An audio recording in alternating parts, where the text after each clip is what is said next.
Keep your distance, Echo.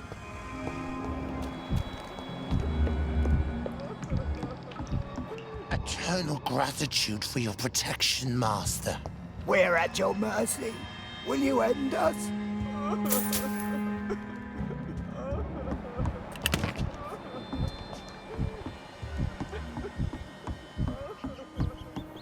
Old Bridget says you are one to trust. Old Bridget says you are one to trust.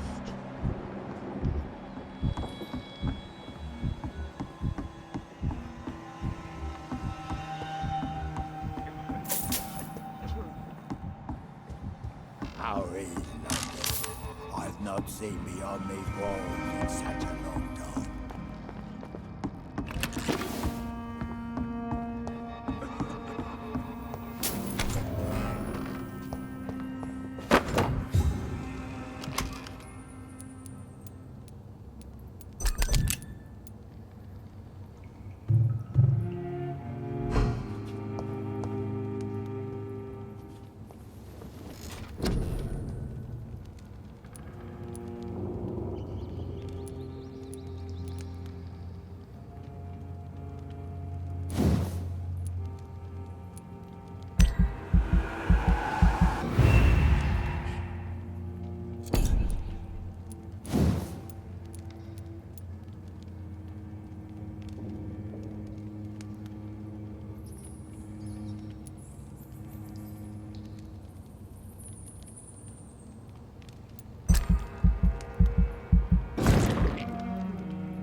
Your spare little knife. Wait on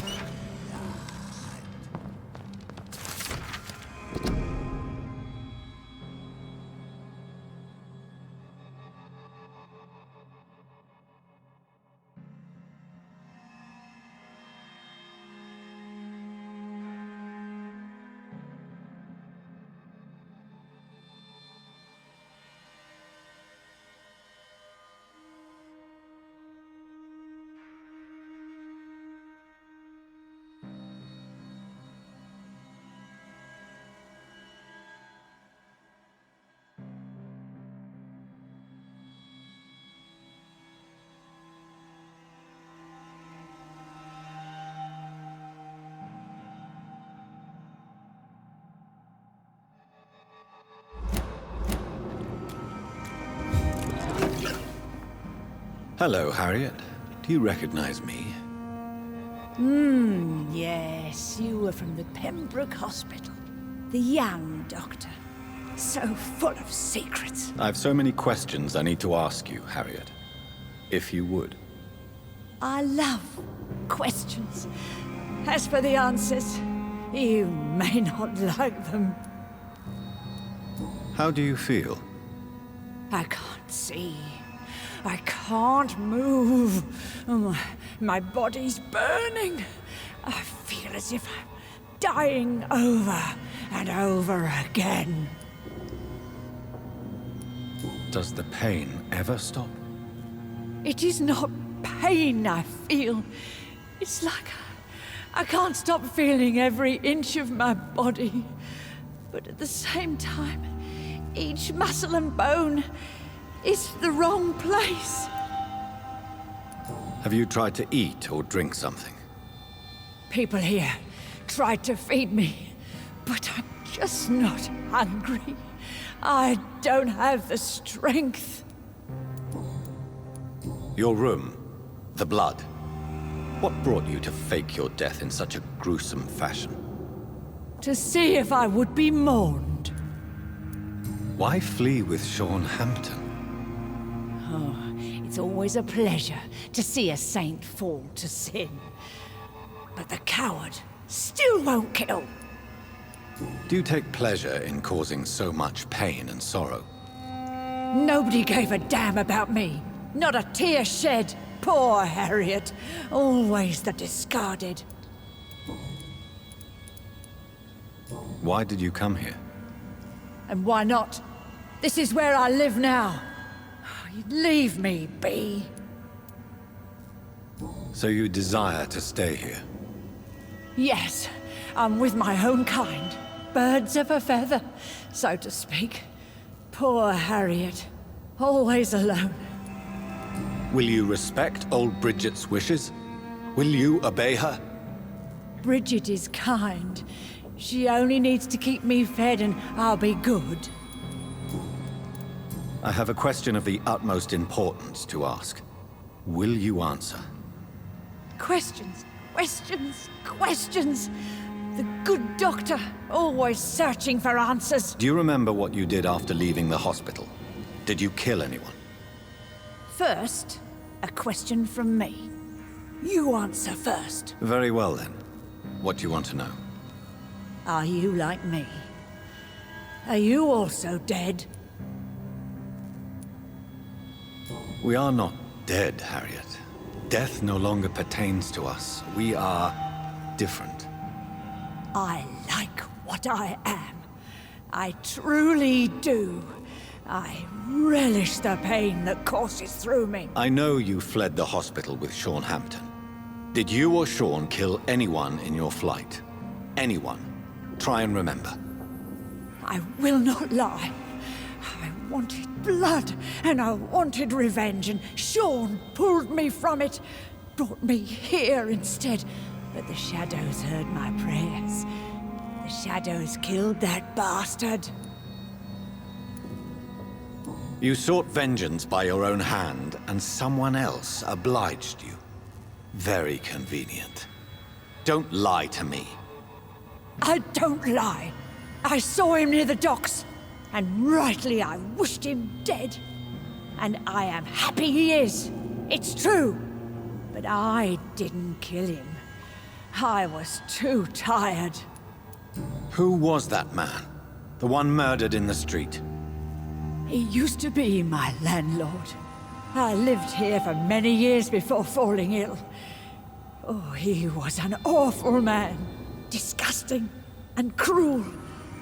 So cruel. Shadows? Tell me what you saw. The shadows, they heard me and answered. Something in the deep darkness. Quick, deadly. It asked me if I wanted revenge. I answered, yes. And these shadows, this presence, do you still hear it? Was it a vampire? Did Sean see it? It spoke only to me, and now it is silent, but it is born of hatred. And it will kill again. And it hates you, Doctor. Oh, it hates you. What makes you say that? It whispered your name, Dr. Reed. It wanted to know who you were and where you went. Questions about me? What did you say? Nothing, Doctor. I said nothing. There was nothing it didn't already know. Oh, I'm tired now. Let me rest.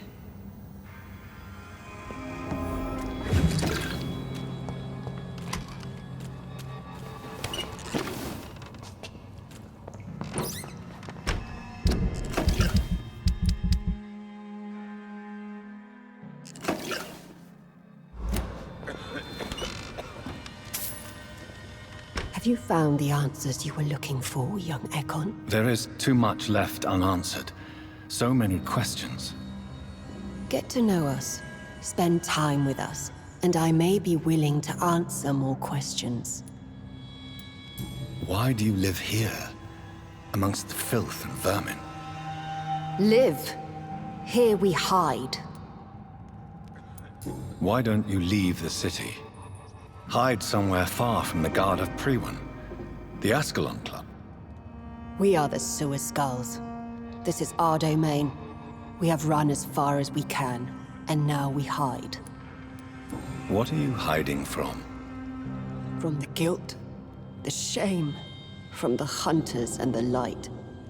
And of course, our past. Your diction, your words. You do not carry yourself like most Skulls I've encountered. True. I'm not like most Skulls. You were once someone else. What happened to you? It is as sad as it is long, young Ekon, but it will remain mine. Can I be of service to you? We ask but one thing. Reveal to no one our secrets. Do not betray us. For how long have you been in hiding here? Skulls have been hiding under London since vampires first entered the city. Where did you hide before the sewers? We claimed ancient tunnels, forgotten caverns, catacombs. We are skulls, groveling beneath the feet of our makers. What manner of creature is Harriet?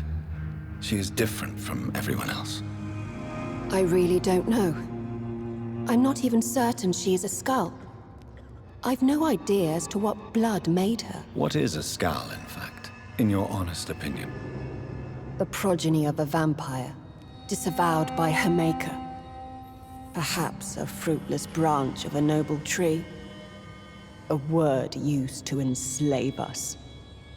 I cannot say. You mentioned that vampire blood has tremendous potency. You believe it to be stronger than your own? The vampire's sweet blood. That rich, dark wine that we crave. For it made us, and it can sustain us. I thank you for your time, madam. I must go back to Shornhampton now. Your kindness has been ample payment, Ekon.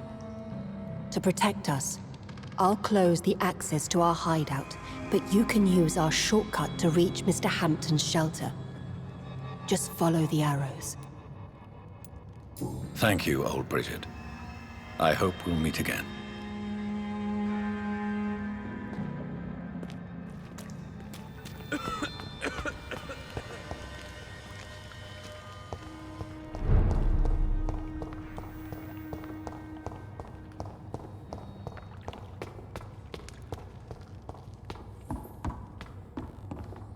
Are you all right, sir?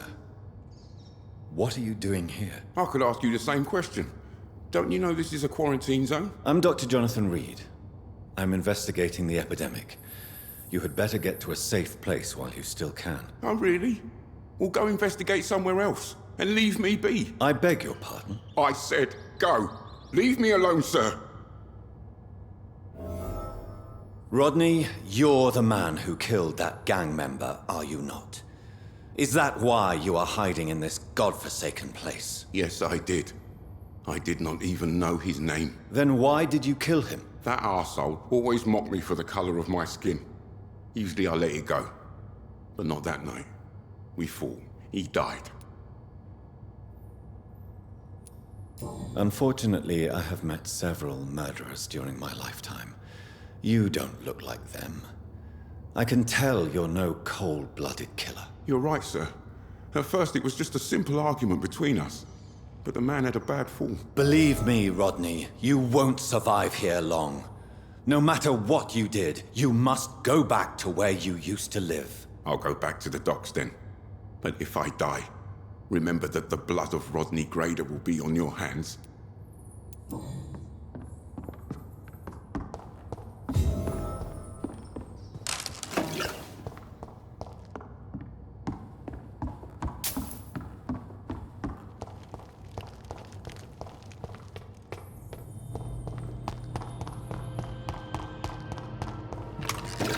I cannot enter.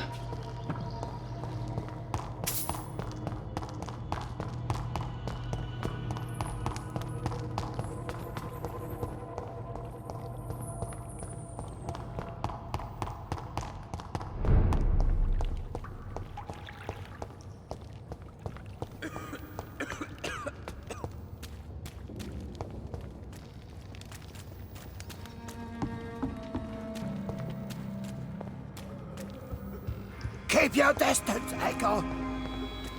Oh, Bridget allowed me to wander above some years back. It was unpleasant. It's locked, all right.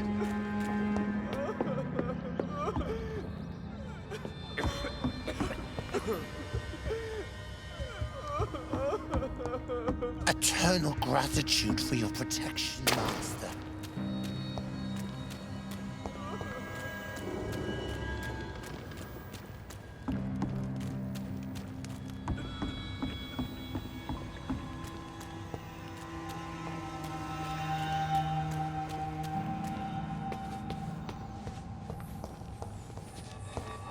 We're at your mercy. The vampire hunters will never find us here.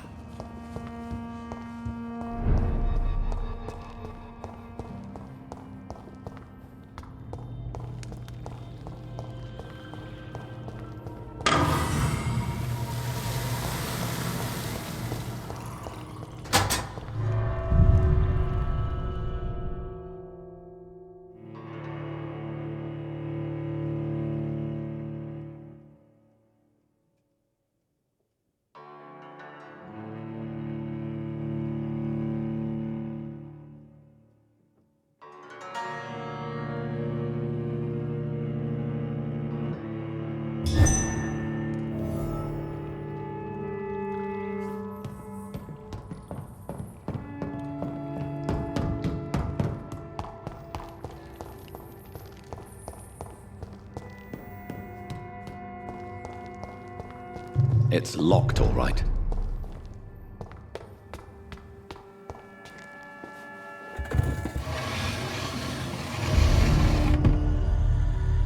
Welcome back, Dr. Reed. Would you like to take communion with me now? Sean, are you eating raw flesh? It is the sacred flesh of the mortal lamb. Our Lord's bountiful transmutation for the sustenance of his believers.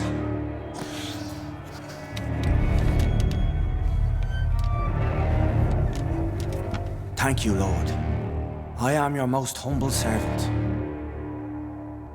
So, true to your word, you waited for my return. I told you, Dr. Reed, I was a man to be trusted. Did you have words with the poor Harriet?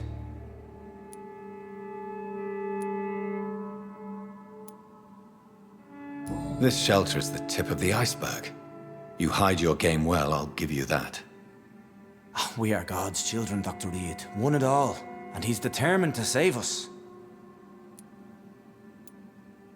What will be the result if you continue to assist both Skulls and the living? For the last decade, that's what's been happening.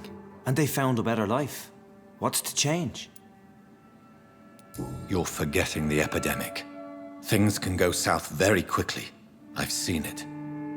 Oh, these are terrible times. Only those pure of heart shall prevail. You've turned Skull now. Don't you see the danger to anyone giving you their trust?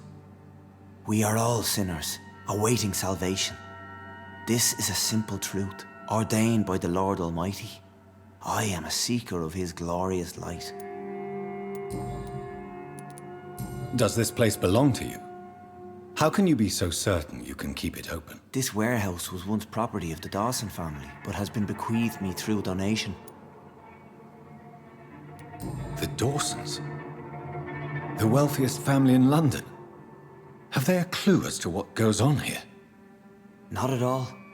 The donation was made before the war. The building was run down.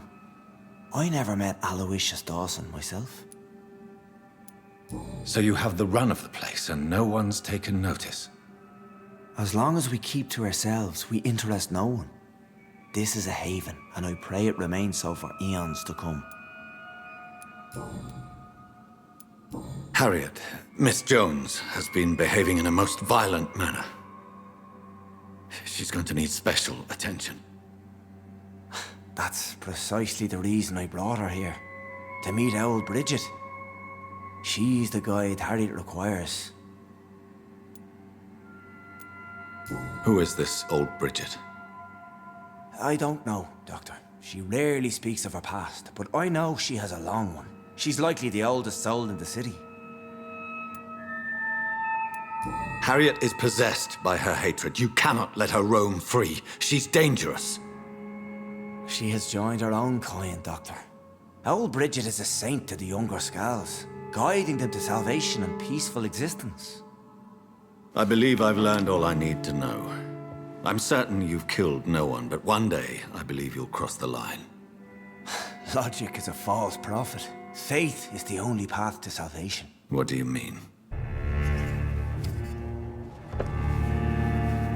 We have been blessed with God's eternity. We are the instruments of His divine will. We shall feed the hungry forever and ever. Amen. I will strive to emulate your merciful nature, Sean, but it's a difficult pledge to make. Give yourself over to God, Doctor. Expel your urges and kneel before the Lord in praise. These urges. You know the hunger will never be satisfied. I've come to embrace the everlasting craving. I have sworn to feed only upon the flesh of the dead. It is now my sacrament. Take, eat. This is my body. So saith the Lord.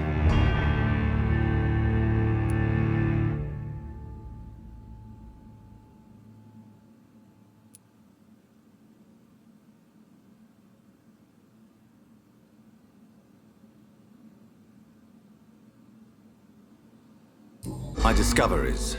Vampire blood would enhance your metabolism, perhaps even heal you. If what old Bridget says is true, I'll give you some of mine. I'd rather not. It would be extremely awkward. You have no choice, Sean. It's the only way to protect your cheptel, those still amongst the living. No, Dr. Reed. God made me this way. Who am I to disobey His will? You believe that God's plan was for you to be abandoned at birth. The Lord works in mysterious ways. I can't imagine God intended for you to be molested by a priest in an orphanage. Drink, friend. No! I said kneel and drink. Now!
Another corpse thrown in the streets.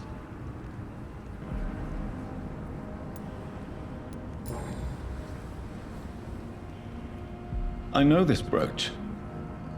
This is my mother's. A birthday gift from father.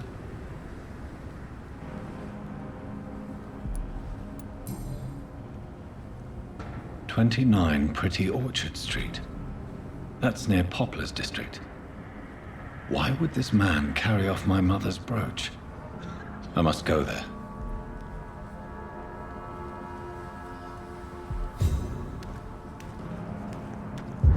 Glad to see you again, Mr. Reed. Did you see what happened? No. I was coming back to the shelter from work when I heard an awful scream, and there was this man, dead, just in front of the building. You saw nothing at all? No, I told you, just that awful woman's scream. A woman's scream? Are you sure? Of course. It was terrifying. I thought it was my sister, so I ran.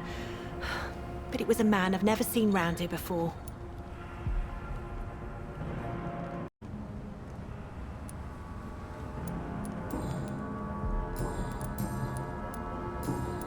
Goodbye, Miss Paxton. You again? What do you want? Did you see what just happened? No, I didn't. And I don't care. Really?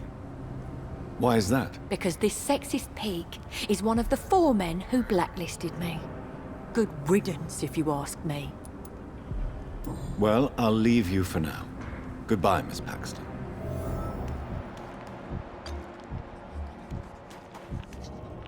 Good evening, Mr. Throgmorton. Dr. Reed, can I be of any assistance? Have you noticed anything suspicious lately? Did you see what happened to him? Actually, yes. He was thrown from the roof like a vulgar log. Who could have done that? Who? Well, a vampire, of course. Look, bite marks on the neck and lacerations here. There is definitely a vampire close by. Why is it that you sound so afraid? You didn't see it. He was dead before he hit the ground. The strength required to do such a thing, well, it beggars belief. Goodbye, and good hunting, Mr. Throgmorton.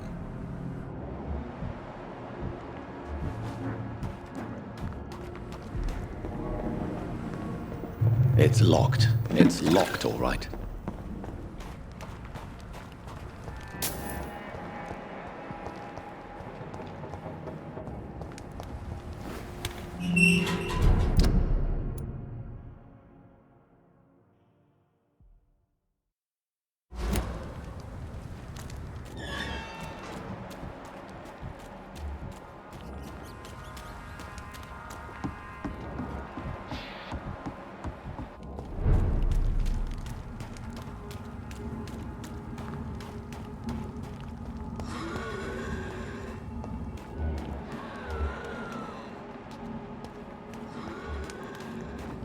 He's mine! I'll take it!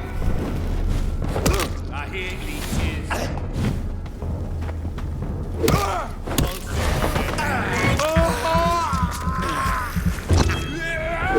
Die, beast! Filthy fucking beast! Die, vermin!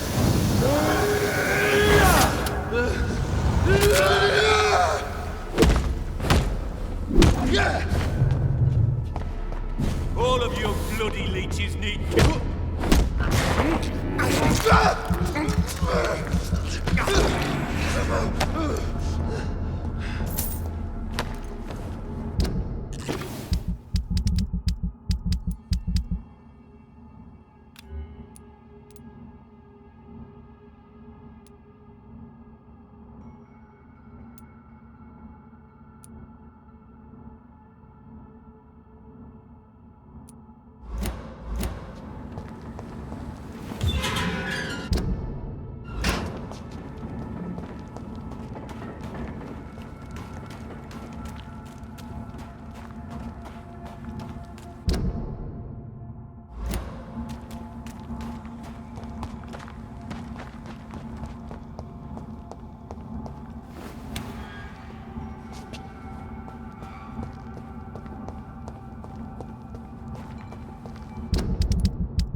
Steady, boys! You're one of them! It's on him! It's on him!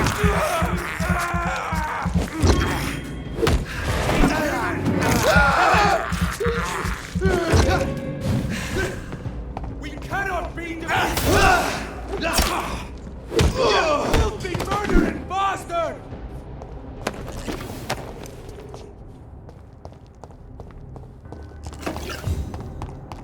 Informing London's inhabitants of the presence of vampires. What does that make me? A double or a triple agent?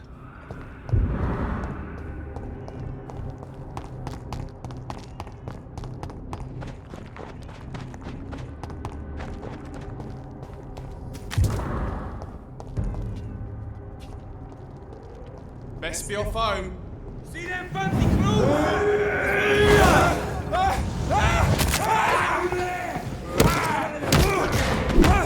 It's too strong! Oh my god!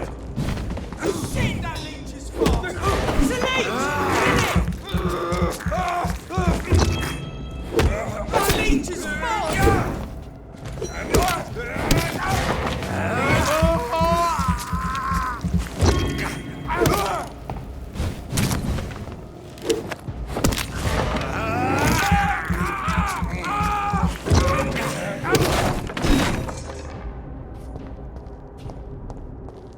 Done. Mr. Throgmorton should be happy.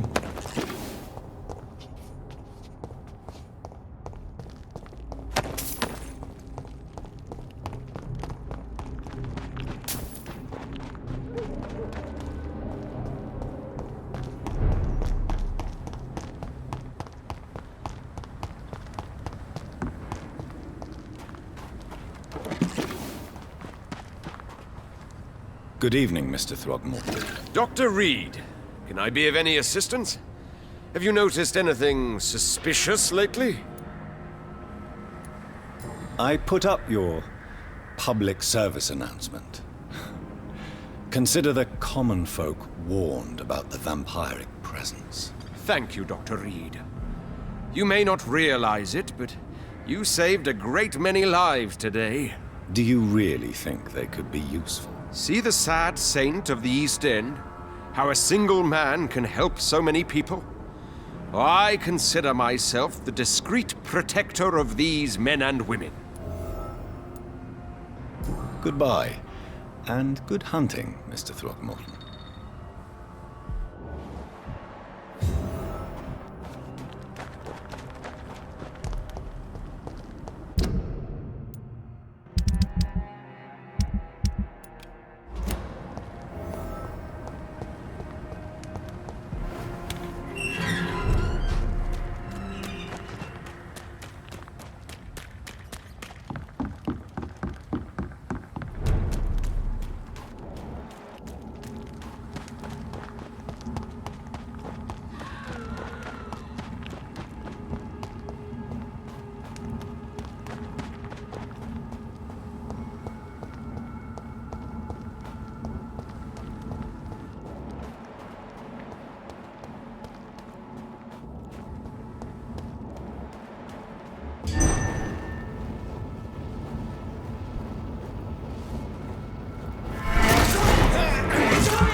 "29 Pretty Orchard Street. This is it.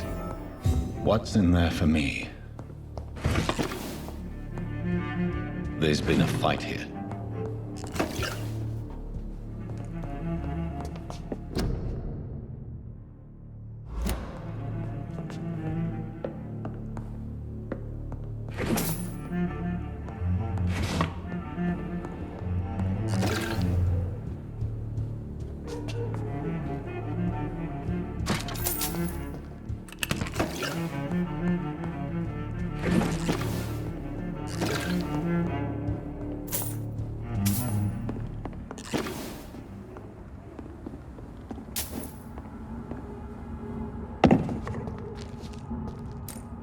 does this blood trail lead?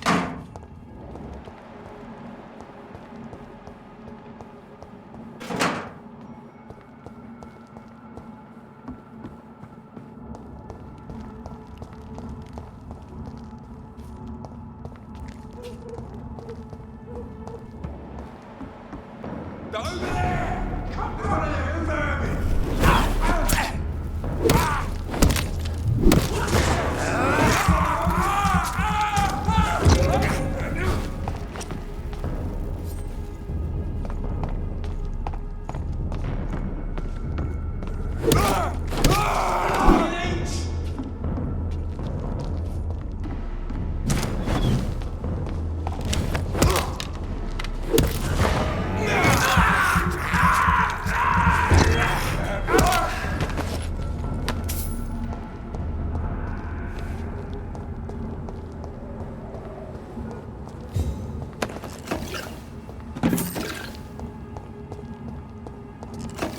So much blood. Whoever was killed got dried out.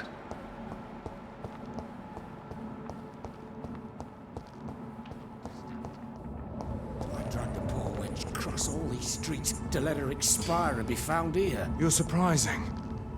Occasionally, you may... Stop! Vampire!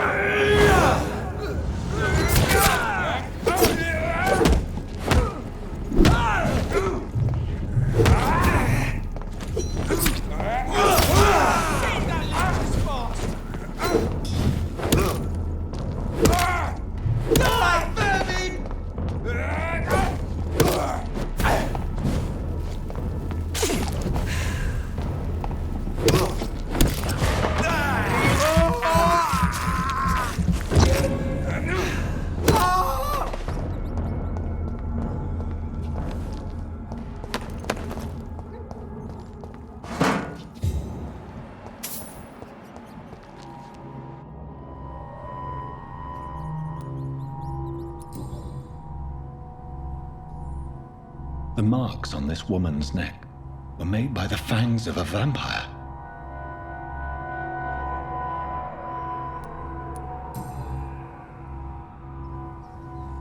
This is the very flower my mother tossed on Mary's coffin. Someone is targeting my family.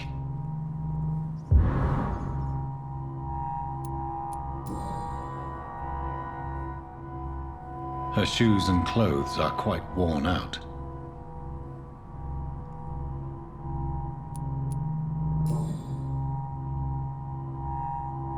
Only a golden watch in her pockets.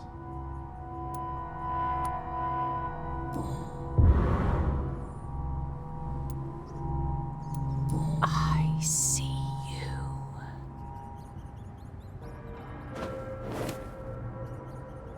Right then. It's a sick game. But given no choice in the matter, I might as well win it.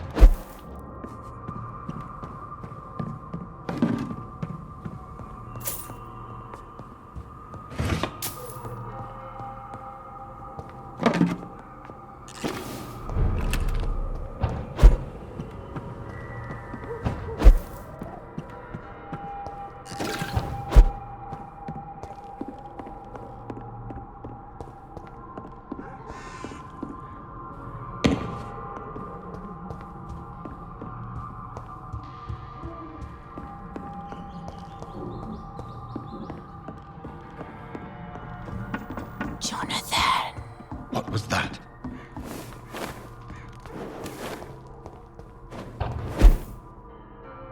I won't let you escape. You're very fast, but I'll catch you.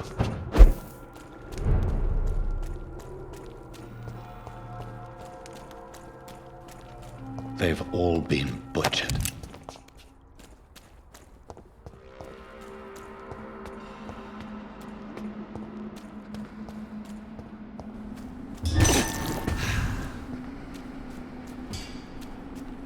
I can still sense a presence.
Someone help me!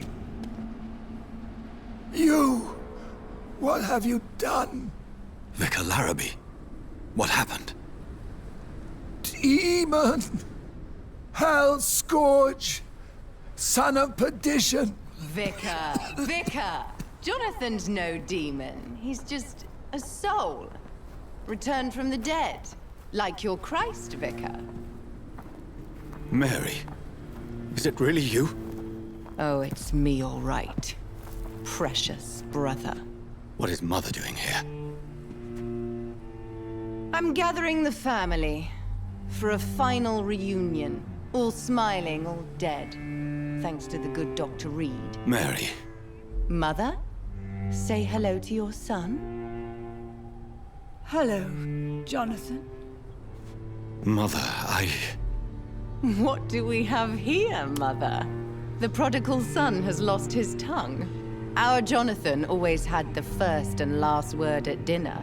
The entertainer, the star of our show. I'm sorry. Let me explain. Shut up. It's my turn to do the talking. I have this nasty hole in my chest, Johnny. It needs to breathe. Of course. You can speak.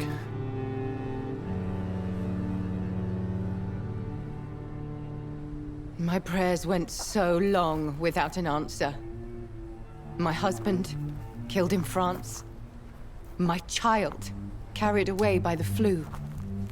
My brother promising to return in his letters, then disappearing in thin air. I went from hospital to hospital. Cemetery to cemetery.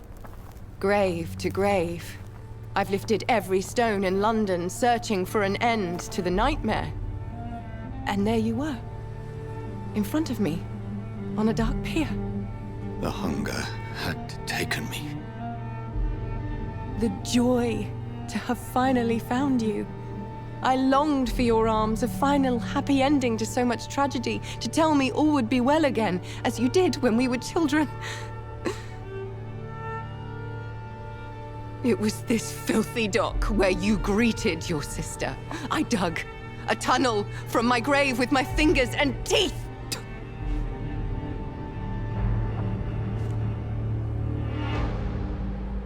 Mary. I thought I had murdered you. I tried to end myself. We've been through the same horror.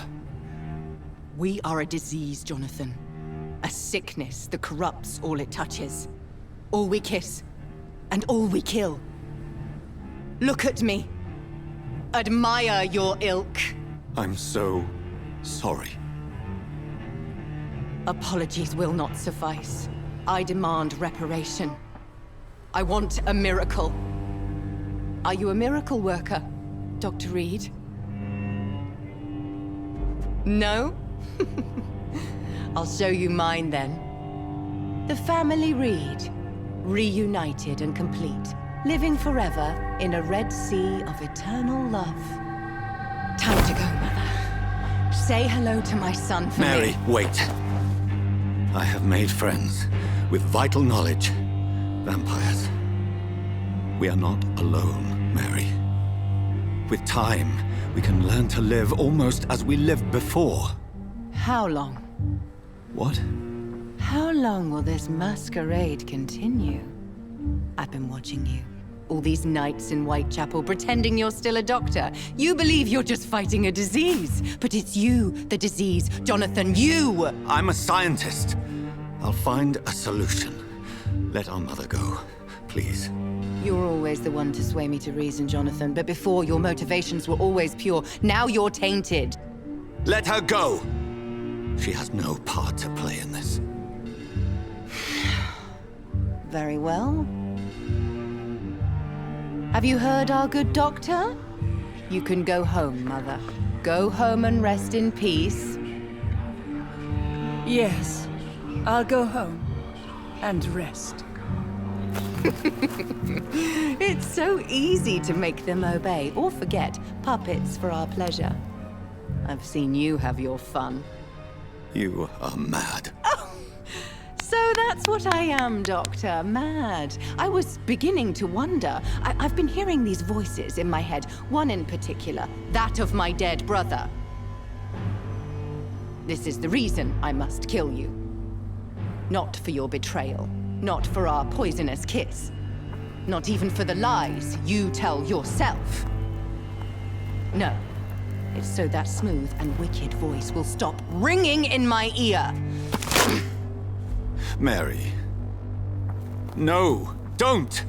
Time to die, brother. And this time for good. Slayer!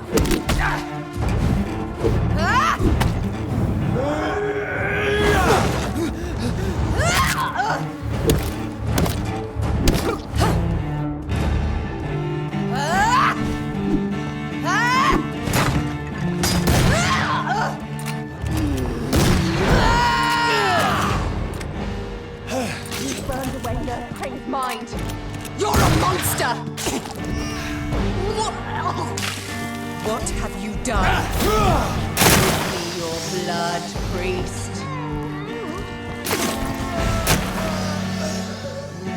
Final thoughts are just to die for.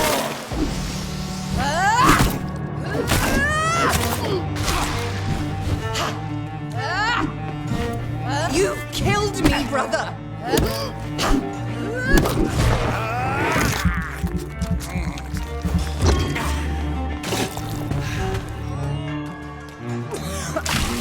Kiss me again, sweet brother.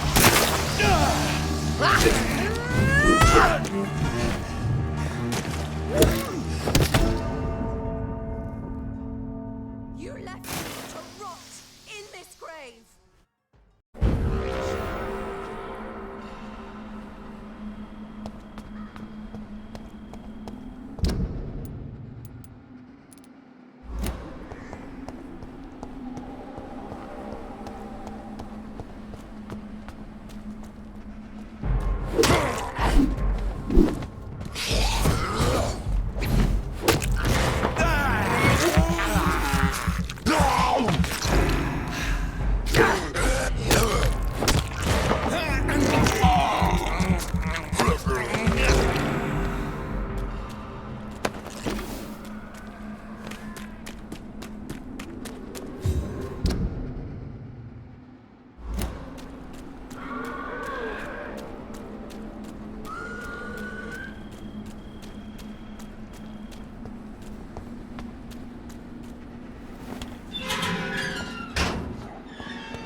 It's locked, all right. It's locked, all right.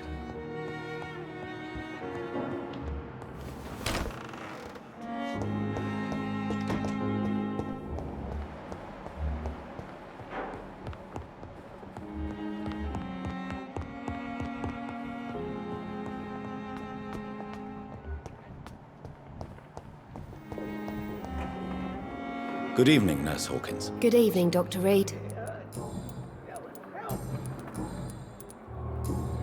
Do you need medical help yourself, Nurse? I'm afraid I've contracted some illness, Dr. Reed. Not under my watch, Nurse. Take this. You'll feel better. Thank you, Dr. Reed. Goodbye, Nurse Hawkins.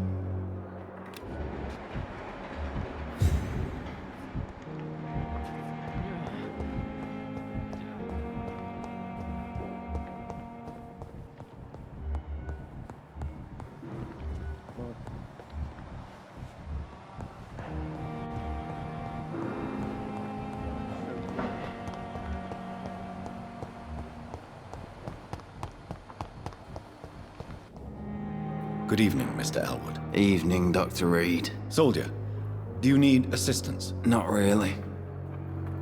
I think I caught something in this bloody hospital. I swear I'm dead, yet smiling inside, Dr. Reed. As long as you remain here, I will make sure you don't have to worry about your health. Don't think you can do much about it. Damage is done.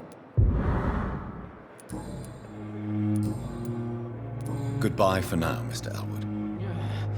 Damn.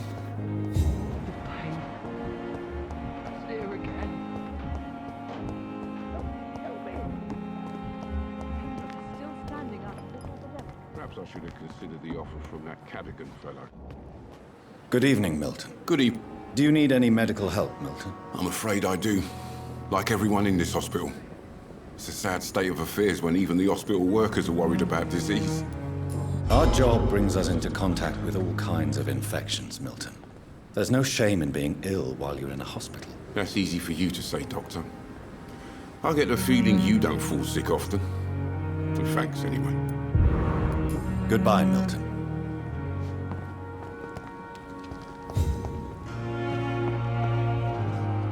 It is good to see you again, Jonathan. How are you? I'm better than one might expect, Lady Ashbury. Dr. Swansea has asked me to investigate the recent disturbances in the hospital, caused by skulls. Really? What do you mean? I discovered the most intriguing skull. An elderly woman answering to the name of Old Bridget, and a man who helps them remain hidden in London. Old Bridget? Peculiar name. I've never heard of her. Skulls of London have gone into hiding. Both mortals and immortals plot their extermination. Yes. Skulls are the orphans of the Vampire Society. They are the shame of their genitors, a disgrace to the vampire that created them. According to Old Bridget, skulls can lead a peaceful existence like us. They are even able to nourish themselves by feeding on corpses and the flesh of the dead. How vile. Please, Jonathan, let's change the subject. There is something ominous closing around me, Lady Ashbury. Something spies upon me from the shadows. Something cruel and wicked. Whatever do you mean, Jonathan? If Sean Hampton and Harriet were not the guilty parties, then who? I saw the bodies and the blood. Your rebirth has not gone unnoticed, Jonathan. Be extremely careful. If you get in the way of an immortal's plans... Do you suspect someone? I don't know, Jonathan. I steer clear of vampire politics, especially whilst hunters roam the city's streets.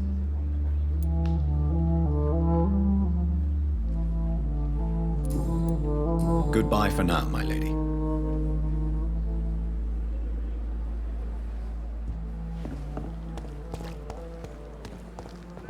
It's safer here than any...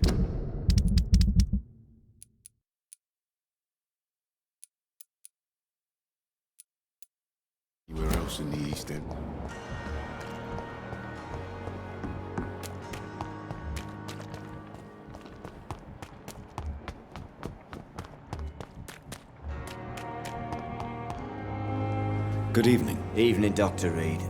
Do you need medical attention? Don't get me wrong, sir. I'm grateful for what you've done, but I've never felt comfortable with doctors. I'm certain you have your reasons. But let me assure you, I'm not like other doctors you may have consulted with. It is true. You risked your life to save me, after all. It would be impolite to refuse your counsel. Goodbye, Mr. Thatcher. Try to take care of yourself.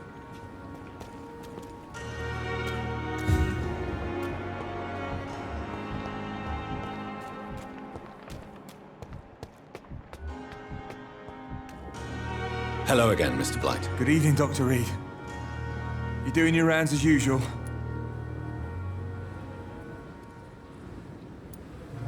Do you need medical attention, sir? Afraid so. In the war, I was always worried about picking up something, getting some infection. Unfortunately, I've got that fear in London now. Throughout history, some diseases have done more damage to armies than any weapon created by man. You are wise to be careful. You're working at the Pembroke Hospital, aren't you? That's a good enough reason for me and Oswald to go there. Goodbye, Mr. Blight. Take care of yourself.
Leech spotted! Watch out, boys!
Good evening, sir. It's me again. Leave me alone, I say, whoever you are. It cannot be safe for a blind man to live here alone. Let me enter, sir. I swear I mean you no harm. Well, a voice never lies, and yours clearly is the voice of a gentleman.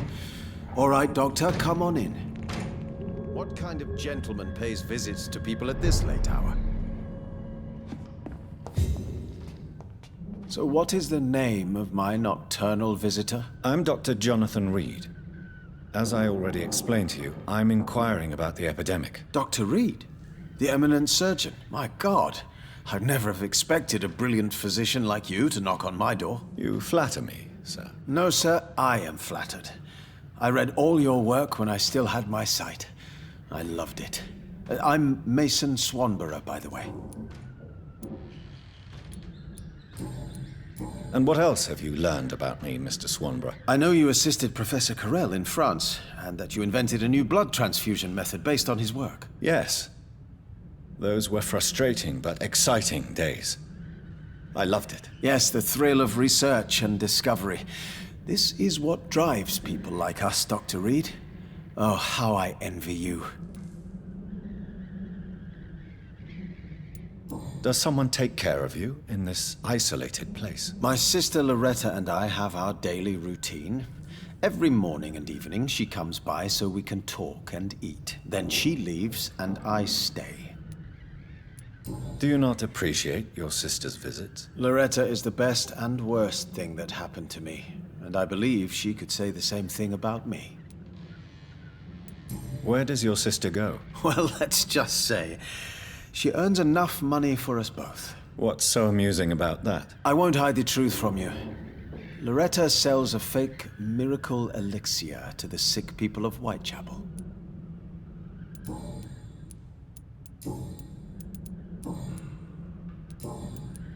Have you heard anything about Nurse Crane and her dispensary? I don't know who she is. Do you know Braille, Mr. Swanborough? I'm no expert, but I learned it in my spare time, yes. Why? I found a strange document entitled Cure for Blindness. It's written in Braille, so I thought perhaps it was yours. Really? Is that some kind of sick joke? Let me see. Here it is. This letter seems authentic. And it actually refers to an experimental cure for blindness. You have piqued my interest, Dr. Reed. Could it be of any use to you? No. This page is just a part of a larger diary. I'd be glad if you could find the other pages. I found another page of the diary, Mr. Swanborough. This diary is still not complete. The man who wrote it claims he is a member of some scholarly brotherhood called the St. Paul's Stole. Really? I've heard of them. Very capable scientists. Perhaps the man who wrote this really found a cure. I would need more pages to figure it out, but it's as promising as it is intriguing. You seem unwell, sir. Do you need my assistance? Actually, I feel worse than usual. Can you give me something? Yes. I can give you a little something that has been proven effective. Thank you, Doctor. Goodbye, Mr. Swanborough. I'll leave you now. Wandering in this part of town at night, you're either brave or a fool.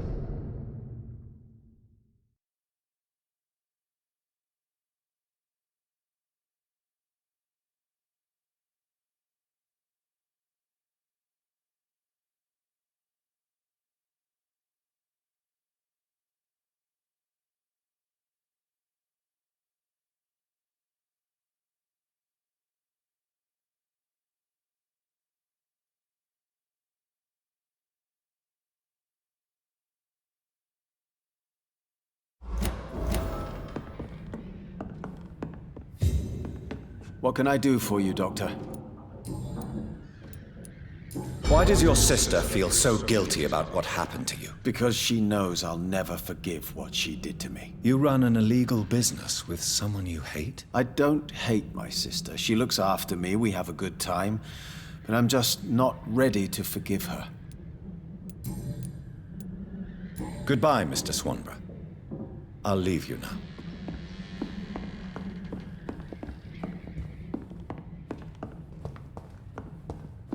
Tell me, how do you see the world these days? It's locked.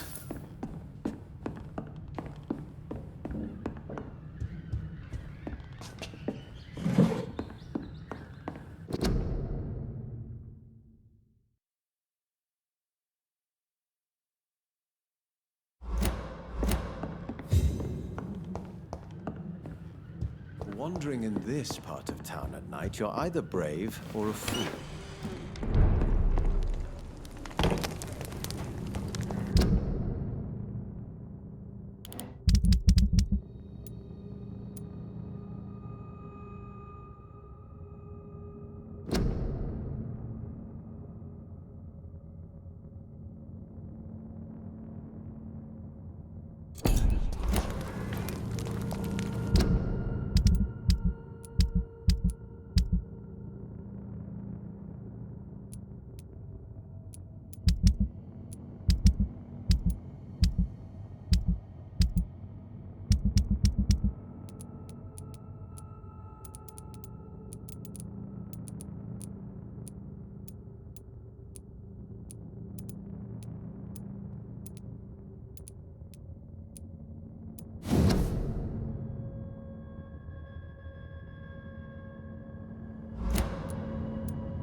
Good evening, Mr. Swanborough. Is it you, Dr. Reed? Please come in. What kind of gentleman pays visits to people at this late hour?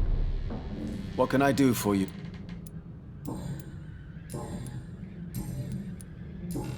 Goodbye, Mr.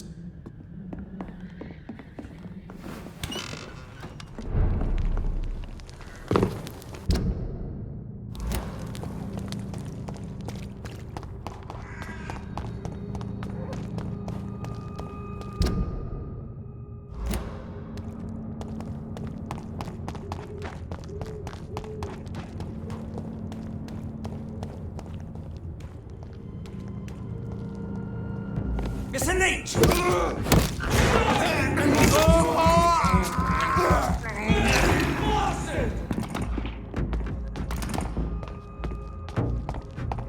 Grenade!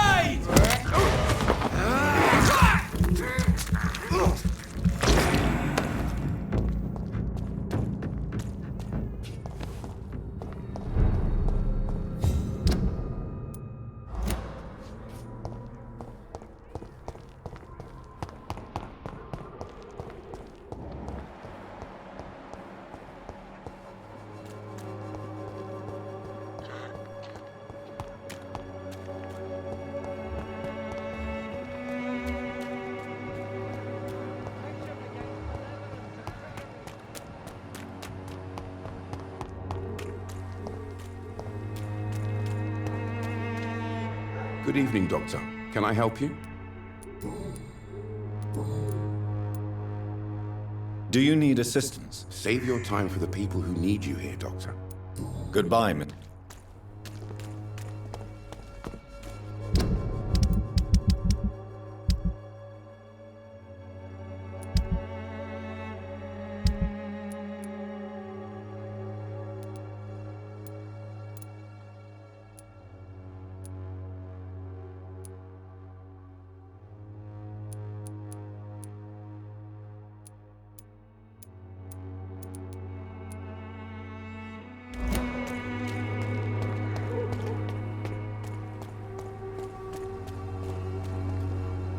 Good evening, Mr. It's far.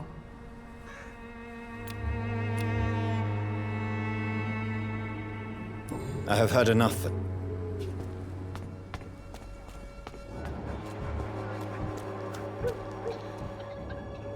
Good evening, Christina. Change your mind, Mr. Reed?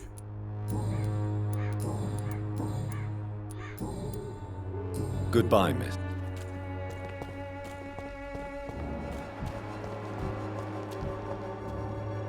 Fancy buying something, sir? You never lose your focus, do you?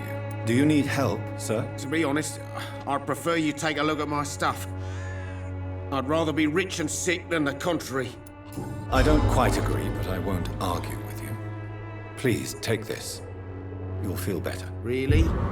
Free? Don't take it personally, but charity usually comes at a price. Human nature being what it is. Right then. Show me what you have.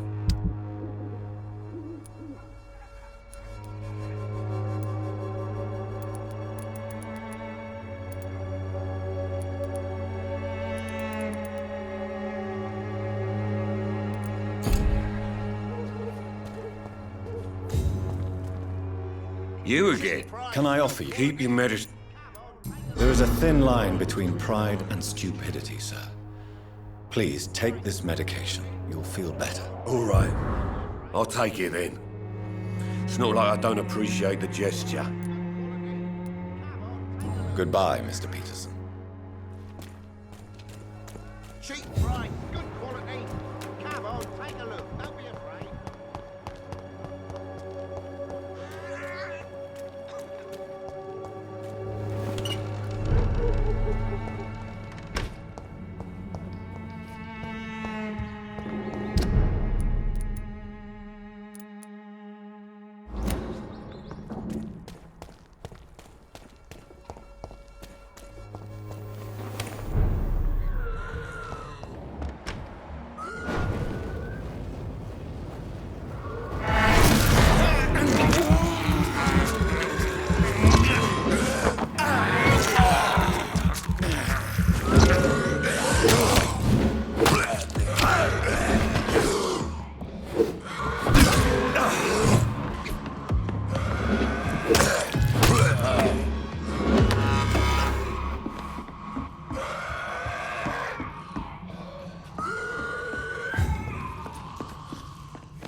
You have them. Honey. Good evening, my dear colleague. Loretta, why do you feel so guilty about your brother? I don't expect him to forgive me. All I can do is make amends for what I did. By making him a crook and a criminal. What if somebody decides to make him pay for your scam? Mason is totally capable of defending himself. Just leave us be. We're perfectly fine.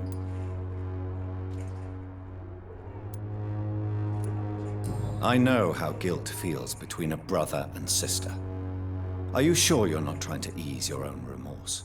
Mason wants to be useful, can you understand that? And chemistry is his passion, and the Swanborough cordial gives him a purpose in life.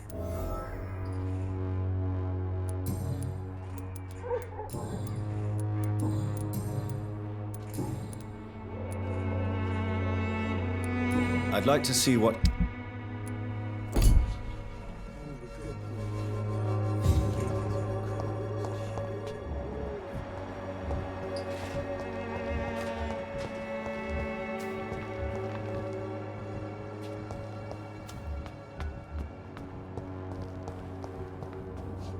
Good evening, Xiaoshun. 晚上好, Dr. Reed. It's good to see you again. Do you still think about your departed husband? Of course I do.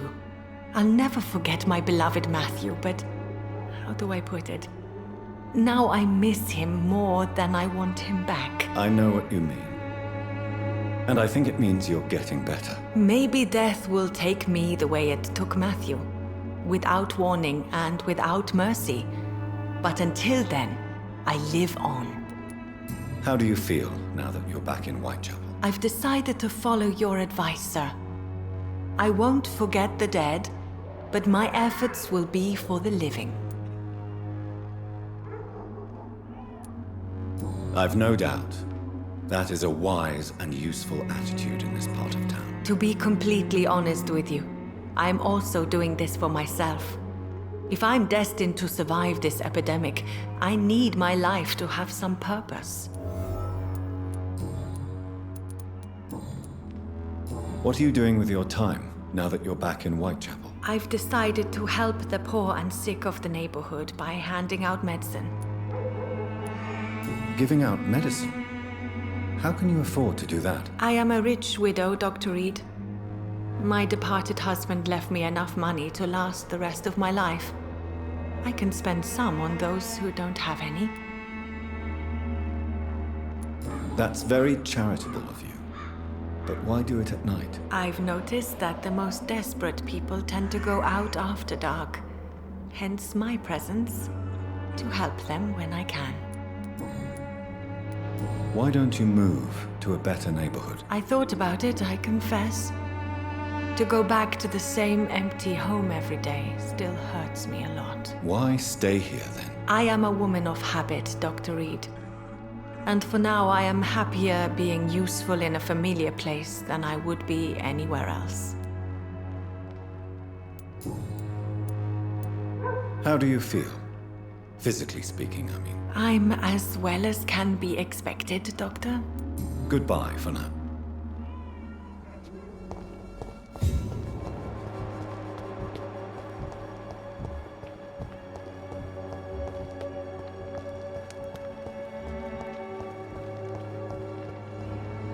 How are you, boy? I'm not your boy, all right? Now piss off. Do you need assistance? Please. Feeling tired these days. There you go. Let's hope nobody steals it from you. Very funny. Goodbye, young man.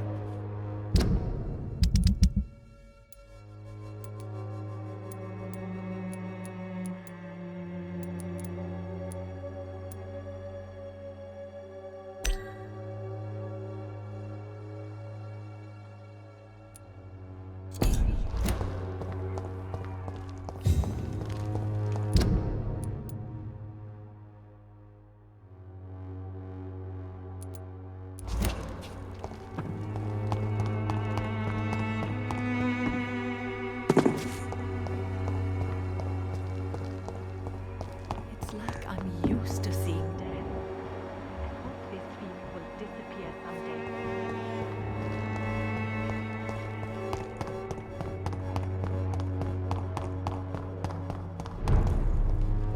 It's one of them!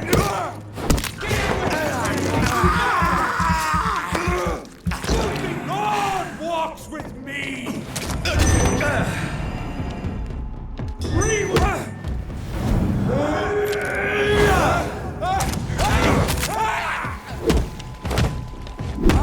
He's dead! He's fast!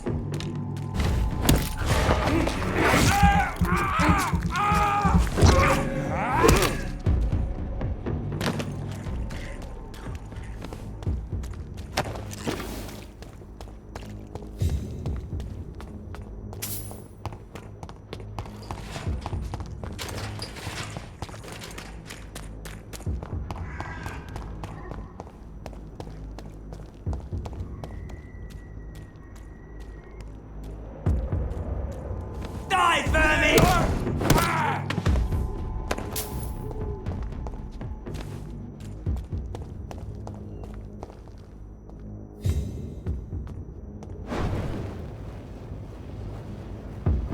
You get them weapons!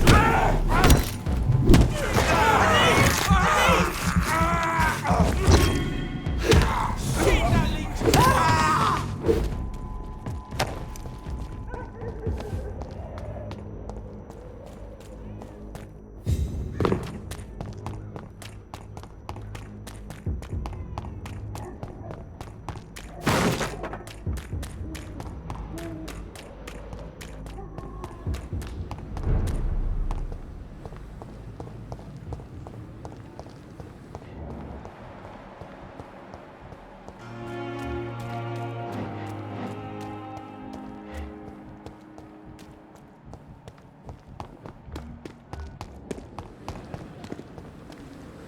Good evening, Milton. Good evening, Doctor. Still trying to save lives? I'd like... Wise choice.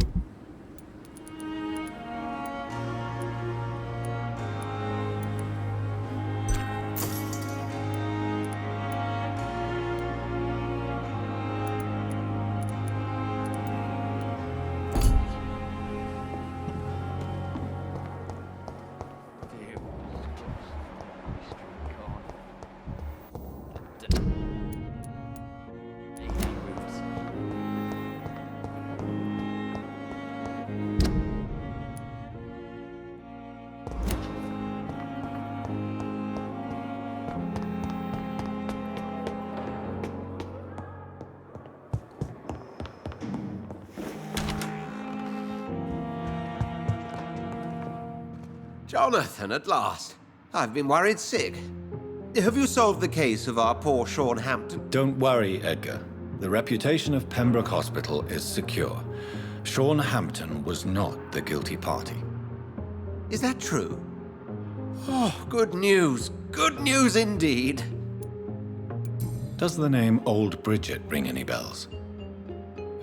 I've never heard of her. Why? A patient of ours?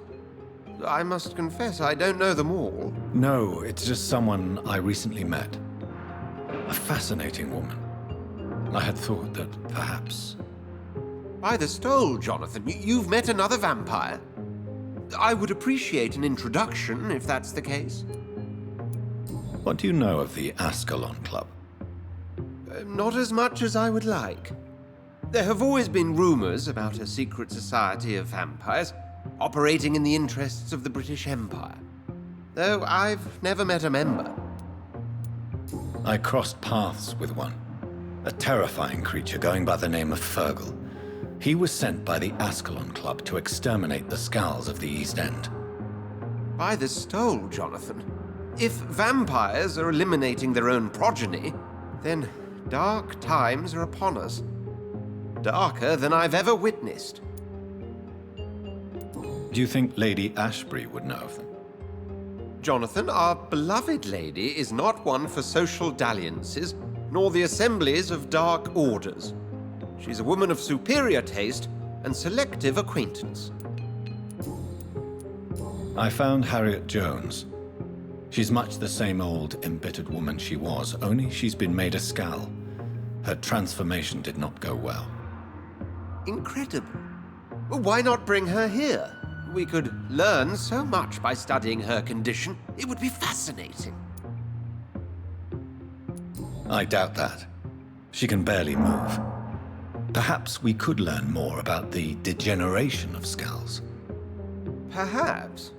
But she could also belong to a new species. We know so little of the laws that dictate vampire reproduction. Were there any studies made by your order on the subject? Not that I'm aware of. I will transmit your discovery to the Brotherhood's primate. He will be delighted.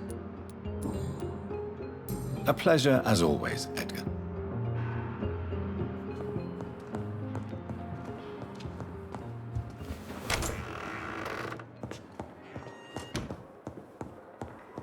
It's locked.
Good evening, Miss Howcroft. How are you tonight? I need blood, Doc. Do you require my services, Miss Howcroft? My condition cannot be understood by you, mortal. This curse is beyond your science. Well, until the day science finally admits failure, please accept this little contribution. Thank you, Doctor. Your efforts are admirable, though laughable. I'll leave you, Miss...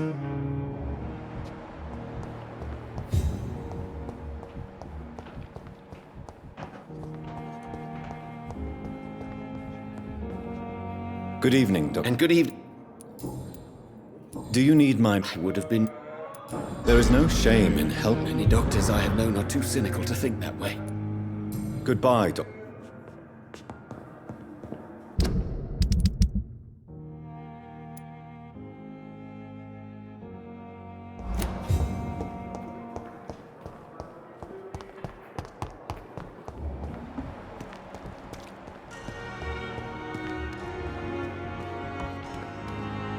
Good evening, Dr. Tippett.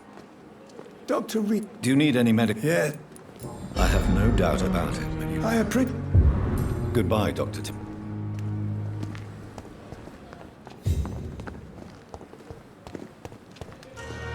Good evening, Milton. Good evening, Doctor. Still trying to save lives? I'd like... Wise choice.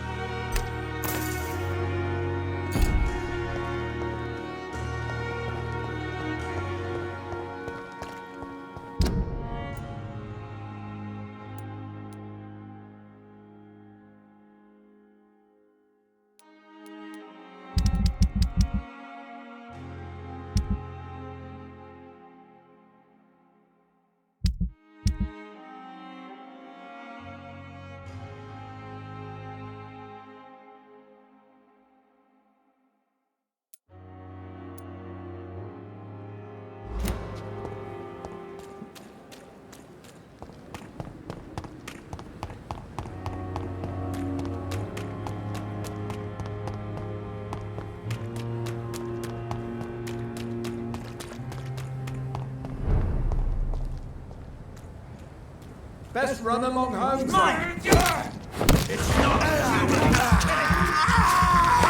We have a killer!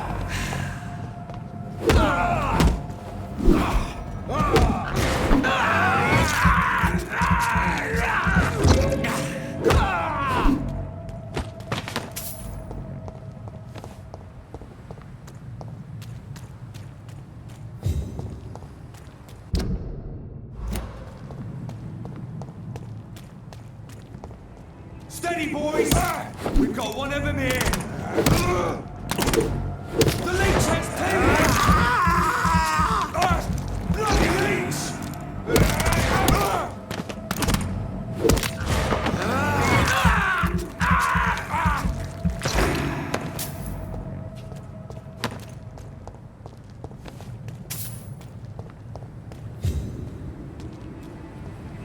This is no place for you. Stupid fuck!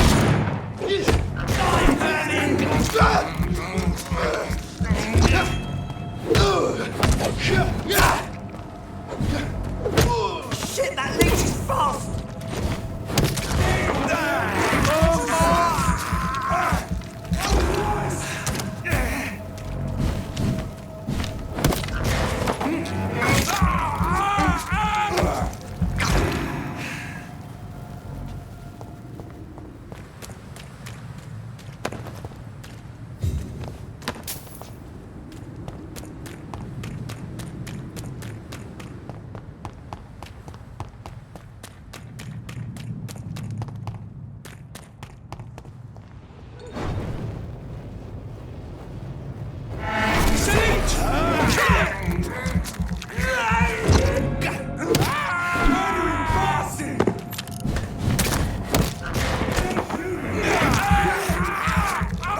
Don't forget to keep... Good evening, Miss Cox. Hello again, Dr. Reed. Have you got any news about Sean Hampton's shelter? As long as he keeps on helping the poor, I'll keep my boys at bay, even if he pisses them off. Can I see what you have to sell? As long as you have money.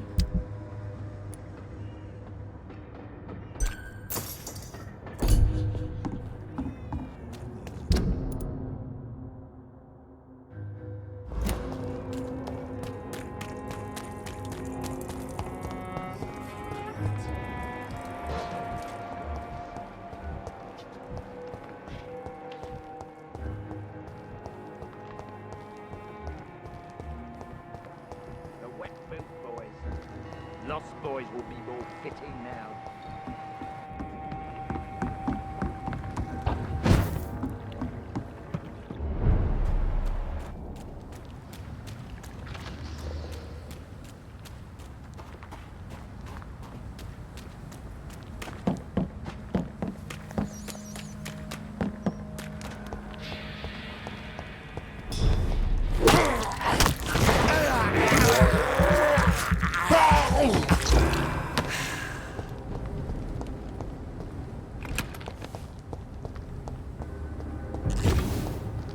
Watch out, boys!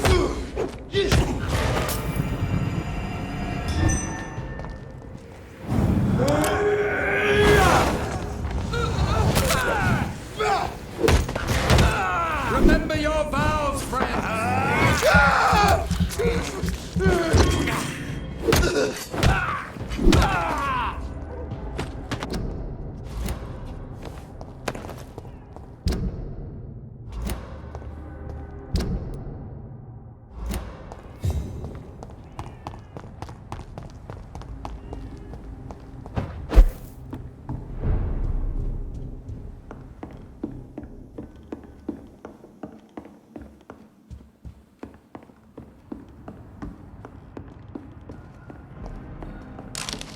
Are you certain you're not lost, sir? You seem quite the stranger to these parts.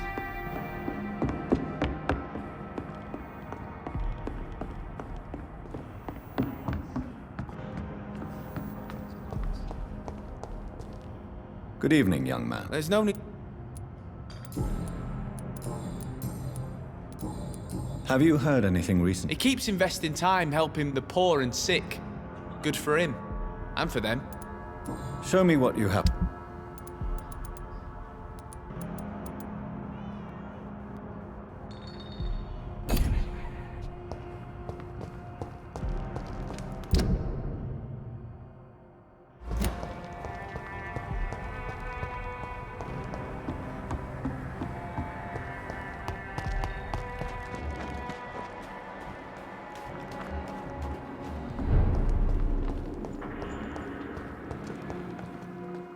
Welcome back to my humble shelter, Dr. Reed. Are you here to subdue me again? No, Sean. I just came by to see how you are. I feel all right. Why'd you ask? Are you still feeding on corpses? No. It's almost as though the blood you forced me to drink has provided me eternal satisfaction. Have you seen Harriet Jones since taking her to Old Bridget? No. She is with the sewer Scals now. I don't go downstairs. What happened at the Pembroke? I guess we recognized each other. As Scals, I mean. She had but one thought. To punish. To get revenge upon everything and everyone. I realized I had to bring her here quickly.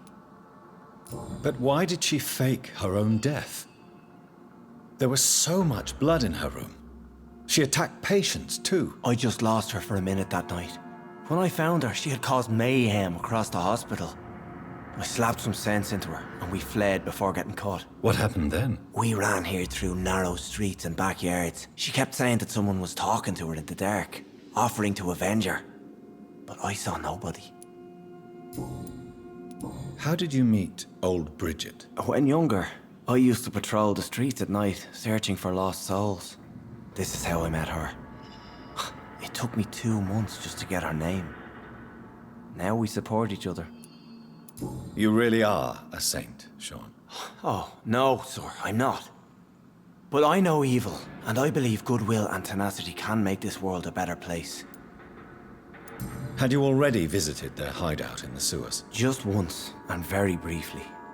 Most of them are very discreet, and they see me as an outsider, even if I protect them. Would you let me listen to your chest, Sean? No, Dr. Reed. You already forced me to drink your blood, and I thank you for that, for I feel better now. But it was quite an unpleasant experience. It would help me greatly if you would allow me to give you a physical examination. I said no. I'm no subject of medical examination, and I intend only to obey and to kneel before God. How is the sanitary situation in this part of town? I think it's acceptable. Fewer cases of sickness recently. I thank the Lord for his mercy. How are things in your shelter? Between the mortals and the immortals, I mean. Even if we're all children of God, I've always maintained a strict frontier between the two communities. Farewell, Sean.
Evening, Rufus. Evening, Mr. Reed. So long, Rufus. Evening, Rufus. Evening. So...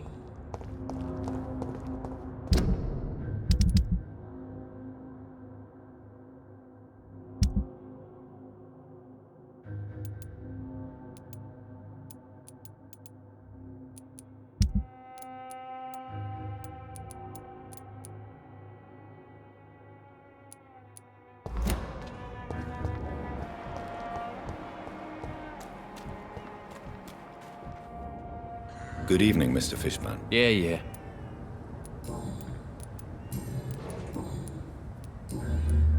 Have you heard any... I don't give a rat's ass.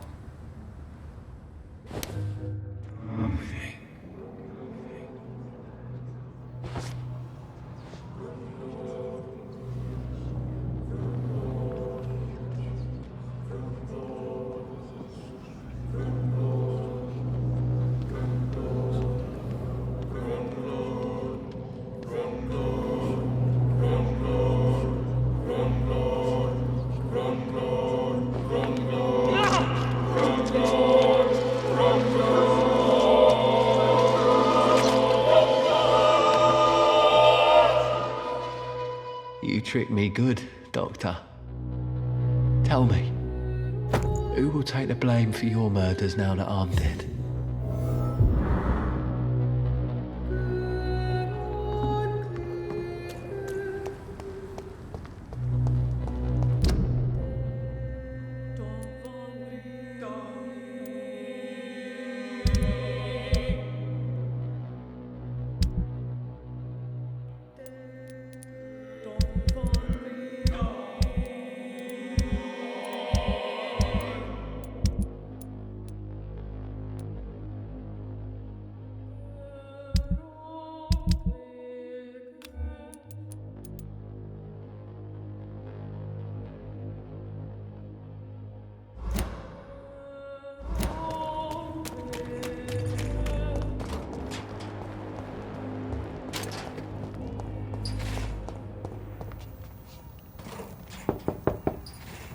Good evening, Mrs. Fishburne.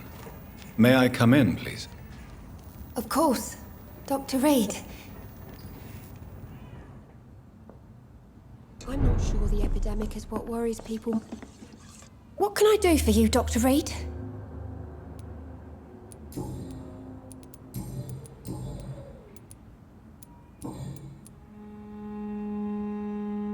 Do you have any news about Sean Hampton's shelter? I just heard the sad saint keeps on helping the sick and poor. Goodbye.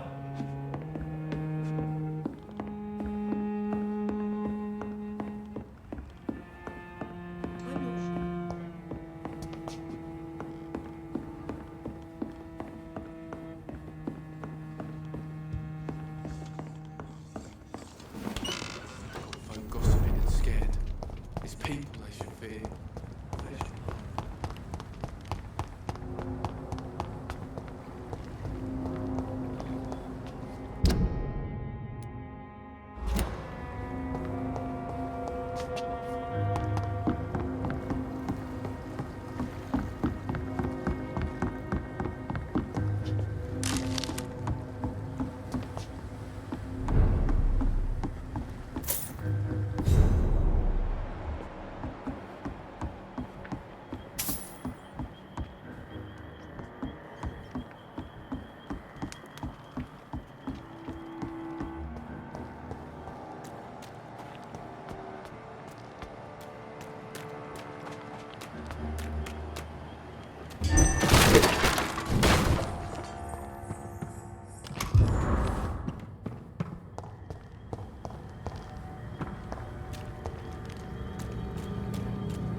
It's locked, all right.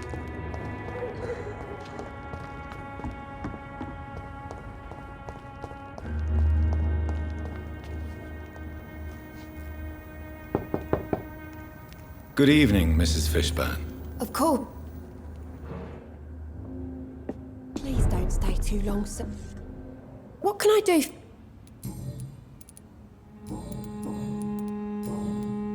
Goodbye.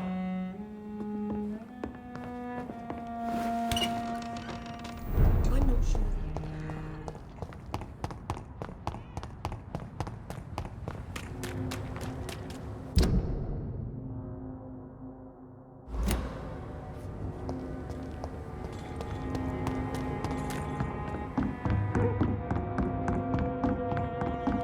The sewer dog's fault, they say. Then the gang, the epidemics, everyone's throwing the blame. But to think, he's a bloody vampire hunter.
It's locked, all right. Good evening, Dr. Reed. Please show... Of course.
Over there! There's one of them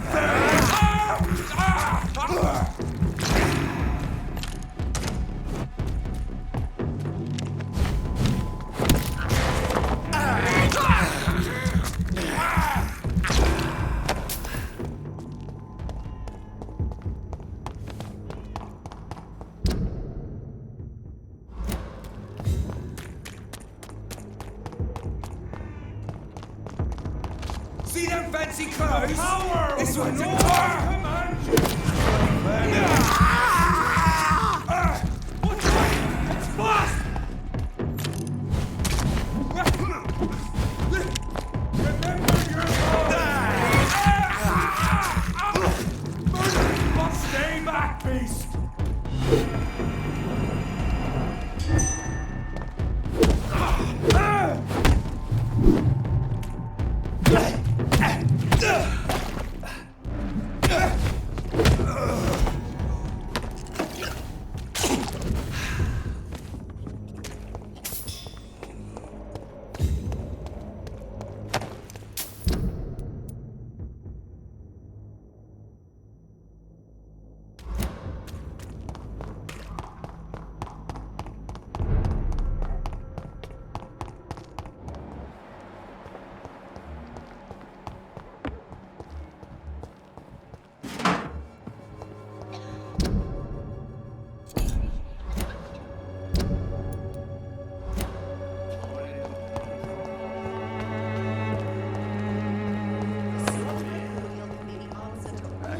Sorry. As long as you have the money. Its effectiveness has been proven by many. Even the flu is no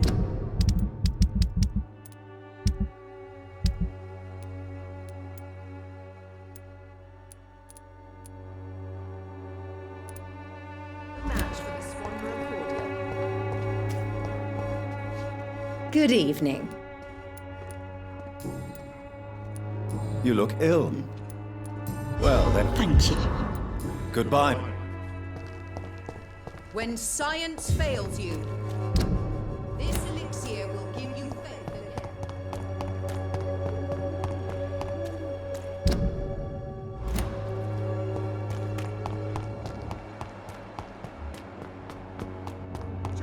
Please, I don't have your... Fancy but... You never... Do you need help? I only need you to... Right then.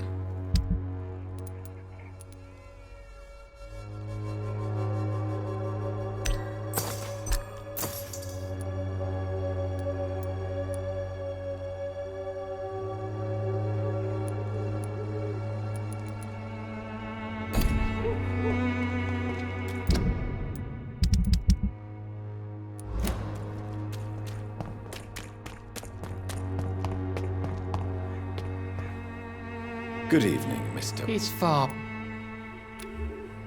I have had enough for...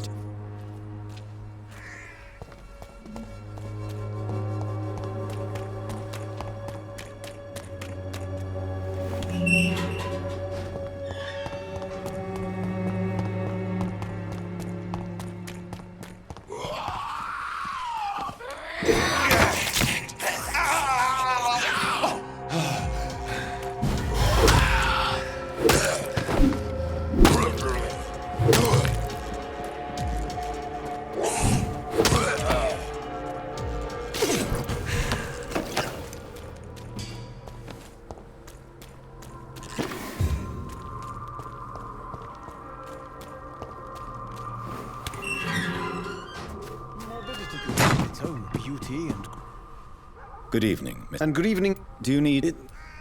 I understand. The new...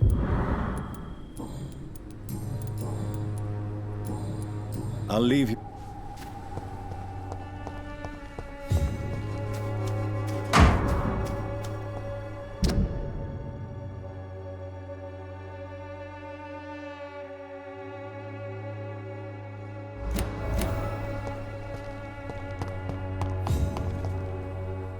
Good evening, Mr. Nithercott. And good evening. You don't really make a living from your scribblings, do you, Richard? No, sir, I don't. I work so hard. I put all my time, my energy, my devotion into the precise carving of words. Still, you don't seem to suffer from poverty. With thanks to my parents, actually. I'm afraid I would not be able to live on my own without their help. You seem embarrassed. Someday I hope to proudly offer my first publication to my parents. Until that day, I'll remain the failure of a son they have to support.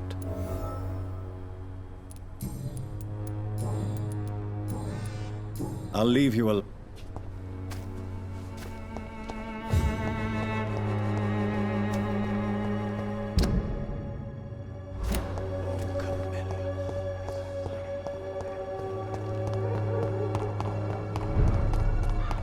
See them fancy clothes? This one's a top! Mine! We have to stop it!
Good evening, Mr. Swanborough. Is it you, Dr. Reed? Tell me, how do you see the world these days? What can I do for you, Doctor? Your sister seems to believe this miracle elixir business is somehow doing you good. Loretta believes that keeping busy is what I need to be happy. And is she wrong? My sister is wrong about almost everything. But as long as she thinks she's in charge, she can be nice. Goodbye.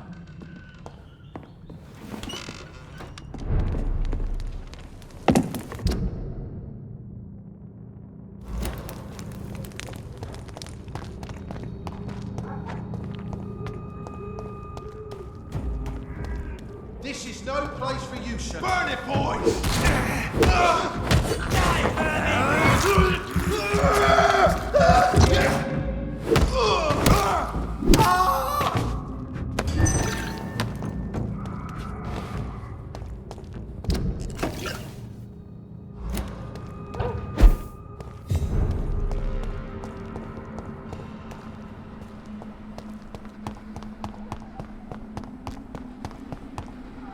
Someone help me!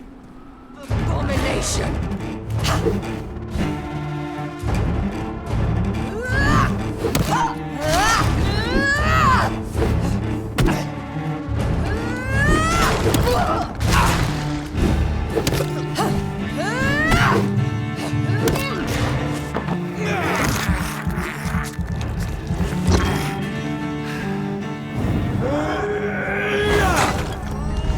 You've killed me, brother! Kiss me again, sweet brother.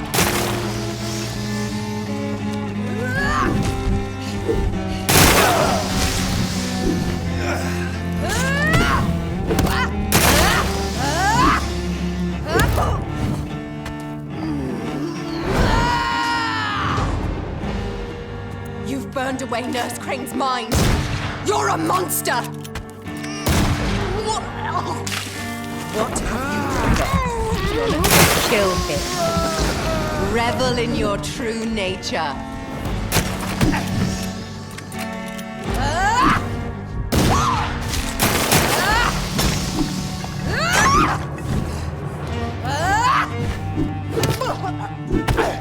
You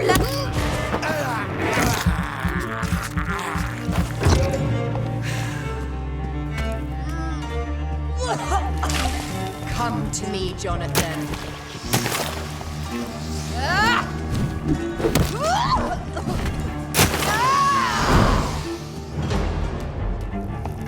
I'll make you kneel like a dog, just as you did to Sean Hampton. Rest in peace, monster.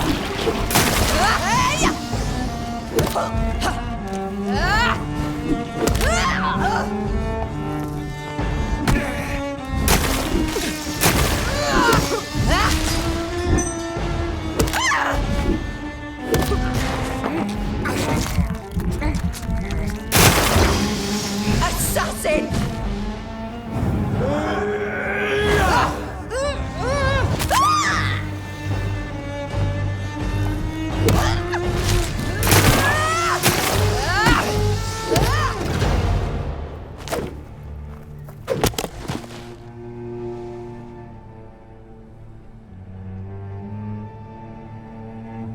Well, brother, it's time to bring this conversation to an end. Forever. You know I will not play this game. Calm now, Doctor. Like a rabid dog. Or think you're performing an autopsy. Don't be ridiculous. I'll kill them all. The kind Dr. Swansea. The sweet little lass with hair of red. I am the Harbinger, bringing your punishment. Mary. Don't you see? This is not me. Flesh that never ages. All nightmare, no dream. Bring it to a close. Let me sleep.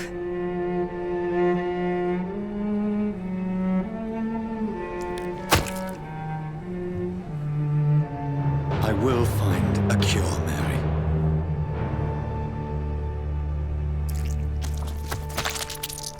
I swear it. Then, at last, I can forgive you.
shed one last red tear for my fallen sister.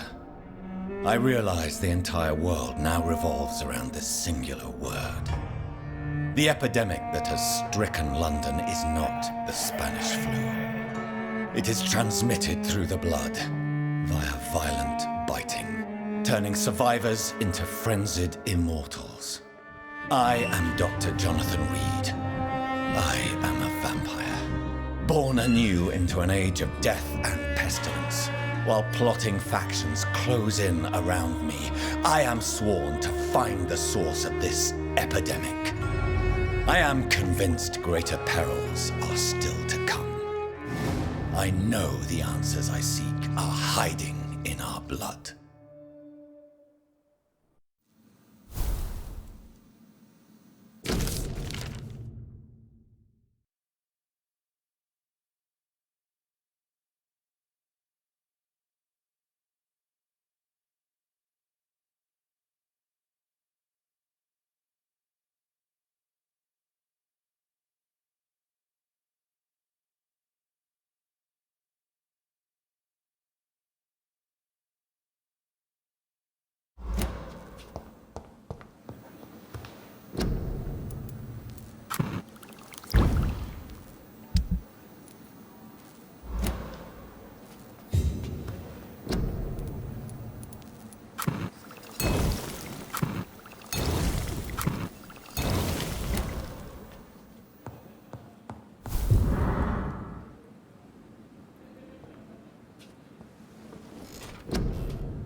Jonathan, old chap, how are you tonight? I've seen little of you of late. I was conducting research in my room, away from the nightly routines. Of course, of course. Worry not, I understand. The situation has been testy around here. I won't deny it, but we still stand. What news do you bring? The news is not good, my friend. We try to keep the epidemic at bay, but street violence is escalating quickly. How bad is the epidemic? It is killing the infected patients faster. In less than 2 days now. The only blessing is that they are contagious for a shorter period. Tell me more about the violence. Jeffrey McCallum seems to have sent his war dogs on a hunt. On a nightly basis, Pre-Wen patrols exterminate every skull and vampire they find. Have they come closer to the hospital? No. They mainly focus on fallen districts or abandoned buildings. But they're growing in numbers. They must be recruiting heavily. I have received an alarming letter from Lady Ashbury. She wants me to meet her at her house. I have been granted safe passage. Then you are twice fortunate. I have never been invited to the lady's mansion. And with the quarantine and controls, city access is nigh impossible. Is the quarantine serving any purpose? It is helping slow the propagation of the epidemic. But as long as we have no clue to its origin, its efficiency is limited. Why have you never entered the lady's house? You are one of her good friends, are you not? My dear Jonathan, you have no idea how reclusive the good lady normally is, nor in what great esteem she must hold you to let you into her domain. Have you any reliable friends in the West End who might assist me? Unfortunately, you will be alone.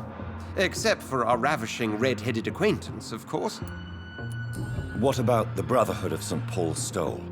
Where are they? There are only a few of us, and most others would not speak to you.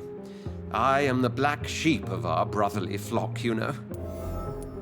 What of my commission here at Pembroke Hospital? Nothing to fear, Jonathan. Your position here is in no jeopardy.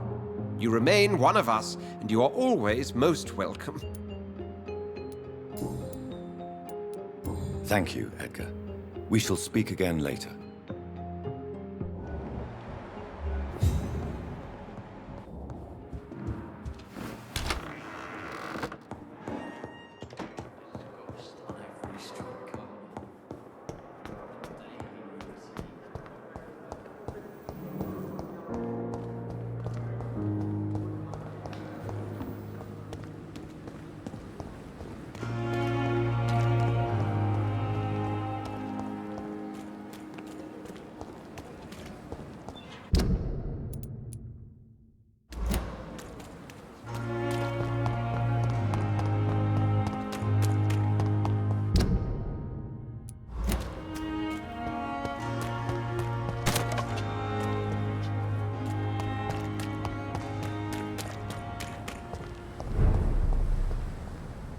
Look at it!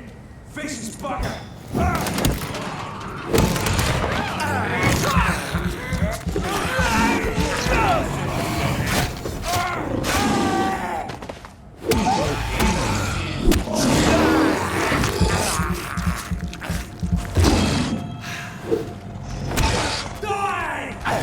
All of you!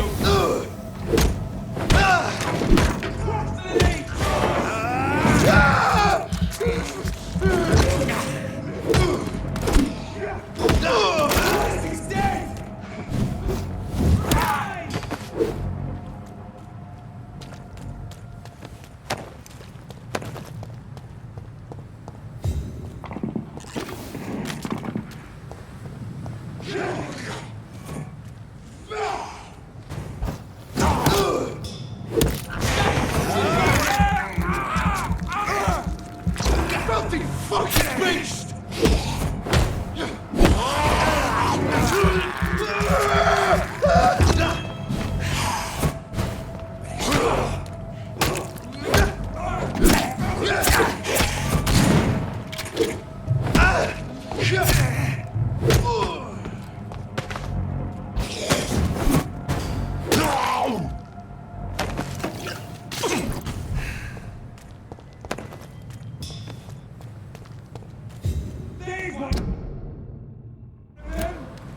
yourselves!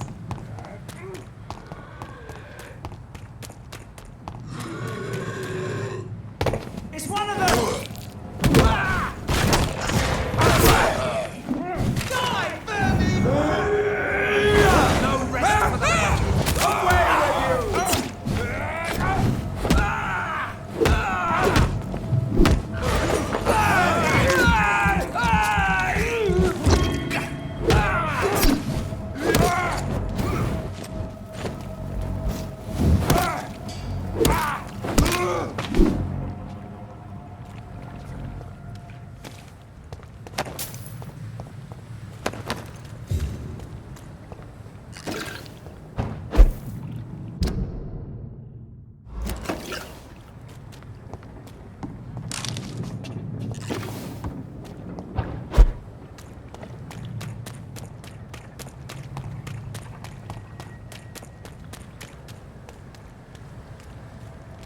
He's mine!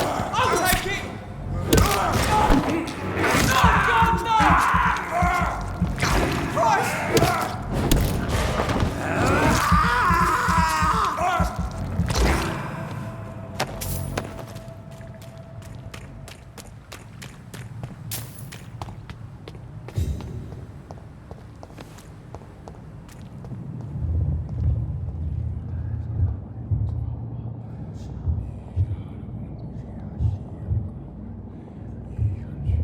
You must prepare, child, for the earth is bleeding and the harvest is upon us. Stay away! Whoever you are! This is no time for petty quarrels, my champion. Can you not hear? The famished queen has awoken.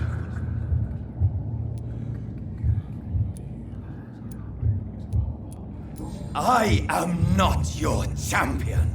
But of course you are, son. As surely as you are the blood of my blood. I had to kill Mary. I have known your pain, child. Do not succumb to... Silence! I dismiss you, now! The land calls for a champion. All and everyone needs you. Silence! I'm tired of all these puppet shows.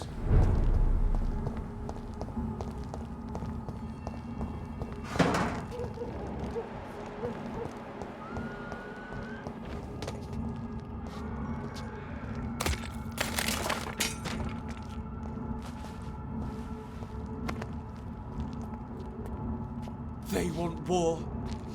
I'll show them war. Whatever this poor man did, nobody deserves this kind of punishment.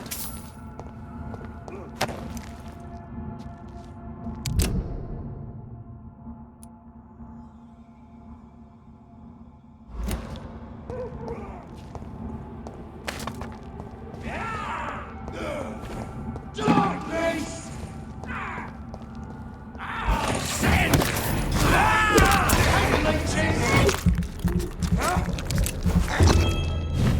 Just a beat.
So this is where she lives. What a splendid house.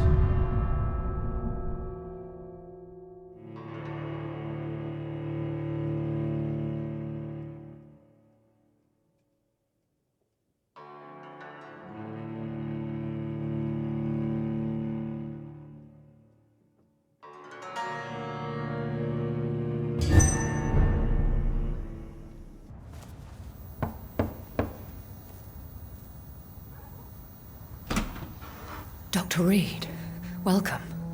How are you? As good as one can be, considering the circumstances. Yes. Death and affliction seem prevailing themes of late.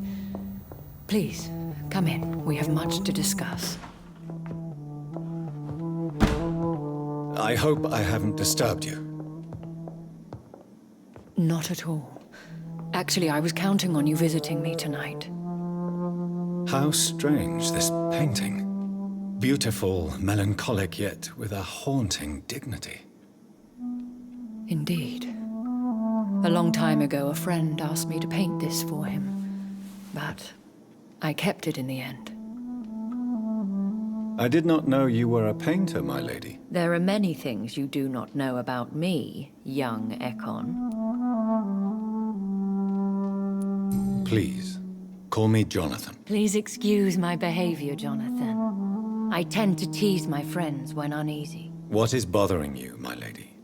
Your letter was quite alarming. We will talk about this in a few minutes. For now, I would like you to tell me about yourself. How have you been since we last met, my friend? My sister Mary.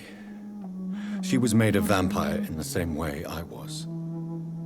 She was the one killing all those people everywhere I went. Vengeance is a powerful force for those betrayed. Made vampire through careless error. Victims by surprise.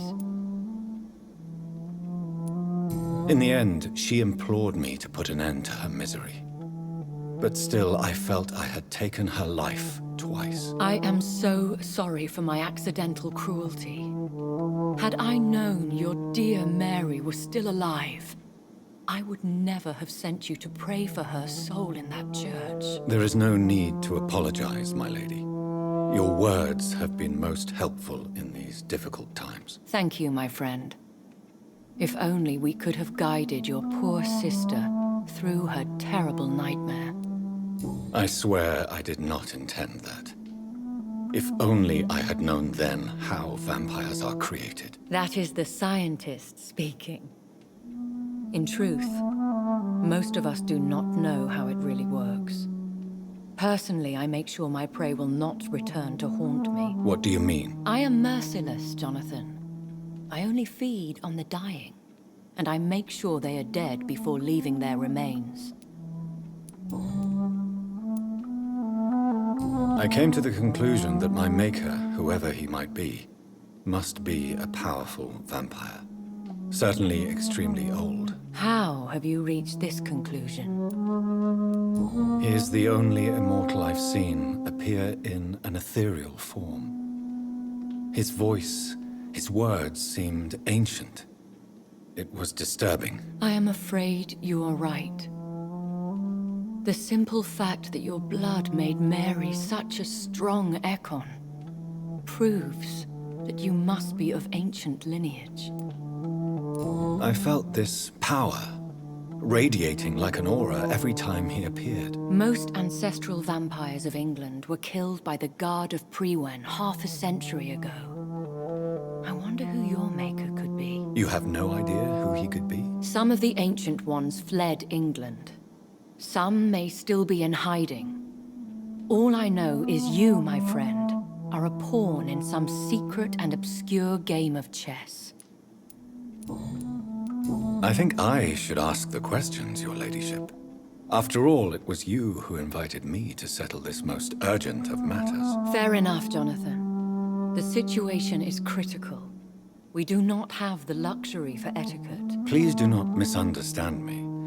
I would be delighted to discuss mundane matters and idle trivialities. If we survive the dark nights to come, we shall have all the time in the world to speak, you and I.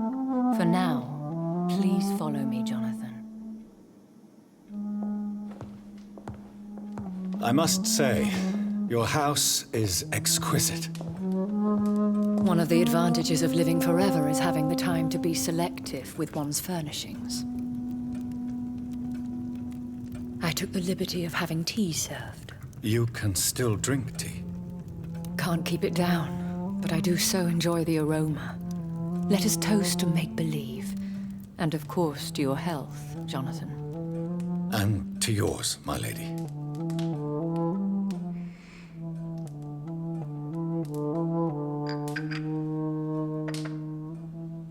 Please, call me Elizabeth. So, my lady, why truly did you invite me here? I've been asked to deliver an official invitation to meet the Ascalon Club. Who are they? Really? They are the embodiment of vampire law in Britain. Some say they influence the destiny of the Empire.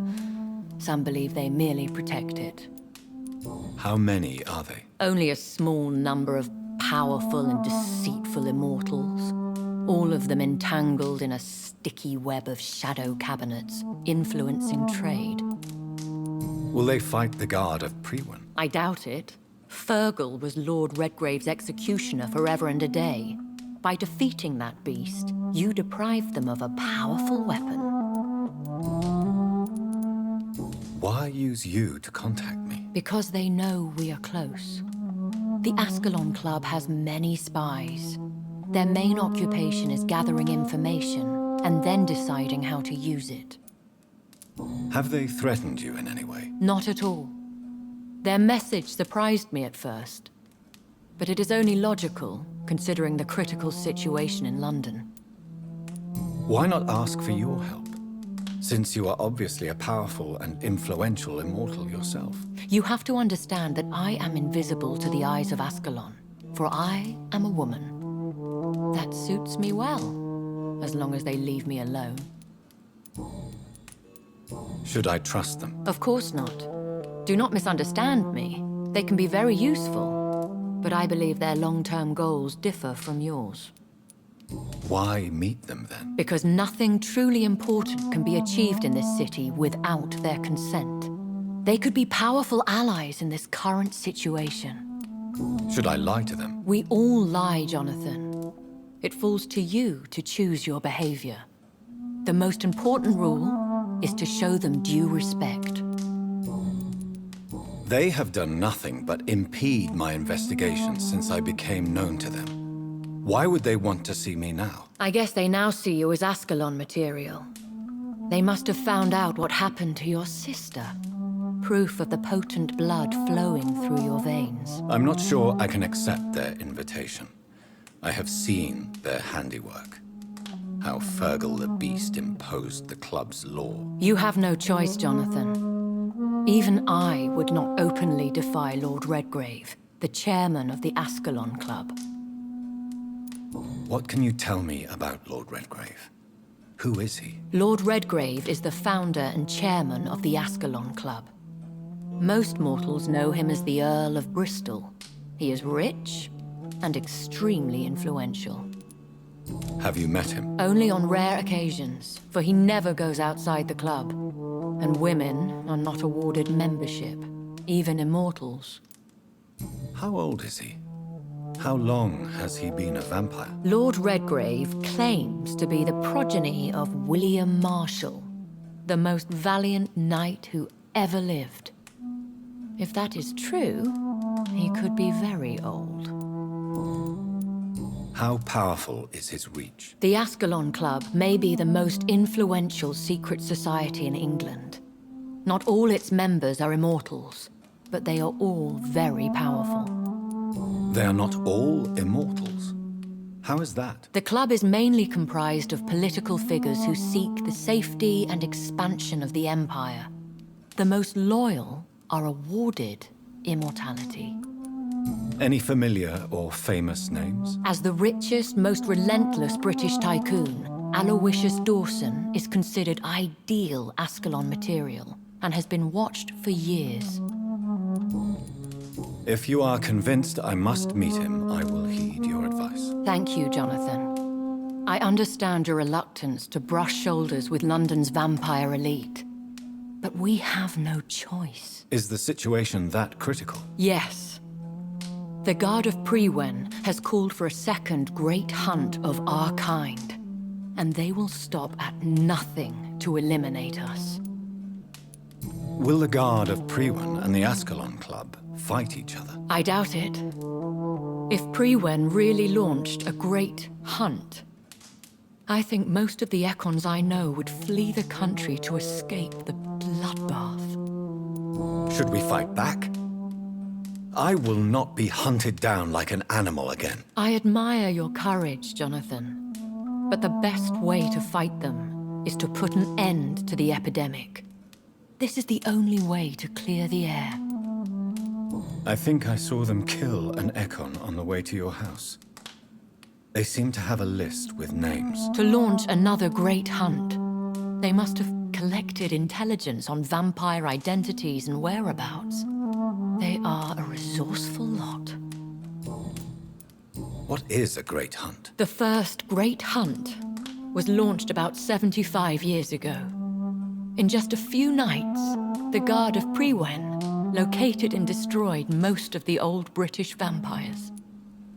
Why start a second one? Prewen has always seen us immortals as a threat to mankind.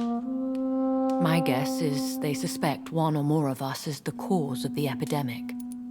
How did you survive the first hunt? I fled, Jonathan.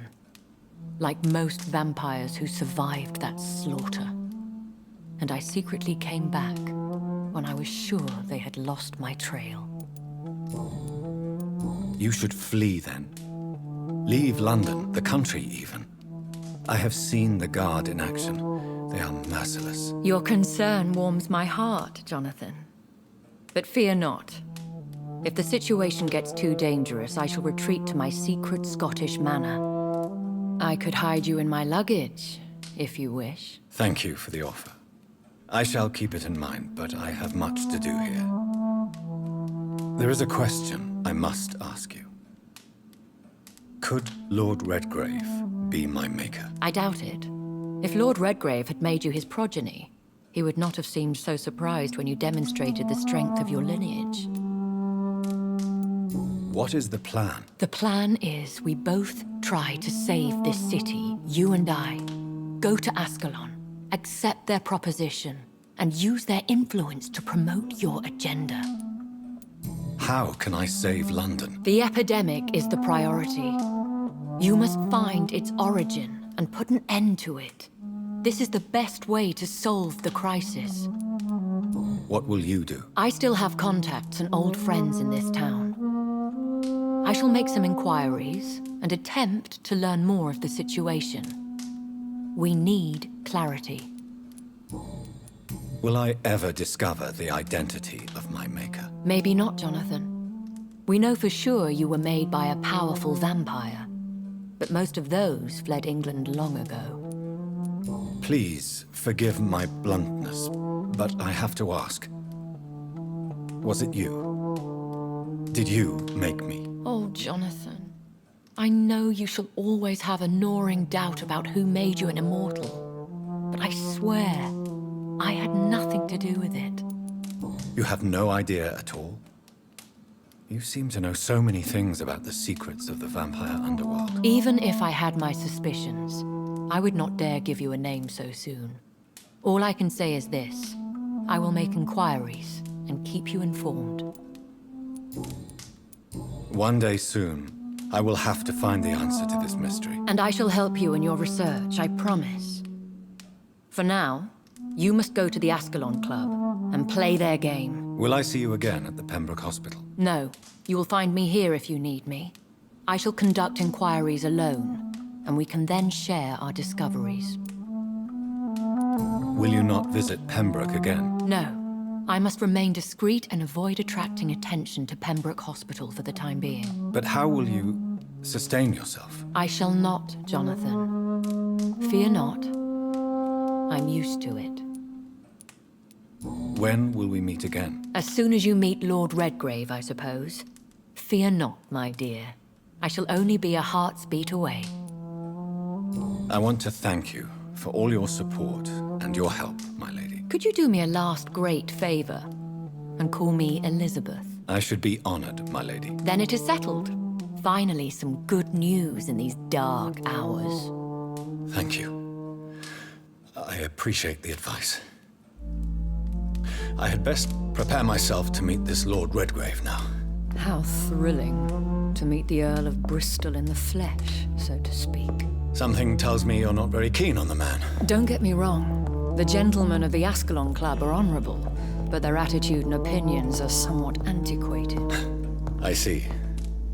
As long as they deny access to female applicants, I will leave them to their antediluvian considerations as to the natural order of things. Jonathan, promise me you'll be careful. Of course. But why the fear in your voice? Look at me, Jonathan. I am. I mean, really look at me, young Ekon.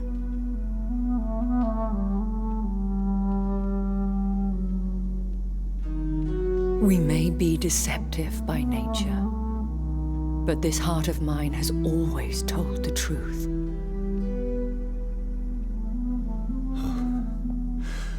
Elizabeth. Go, my friend. But come back to me soon.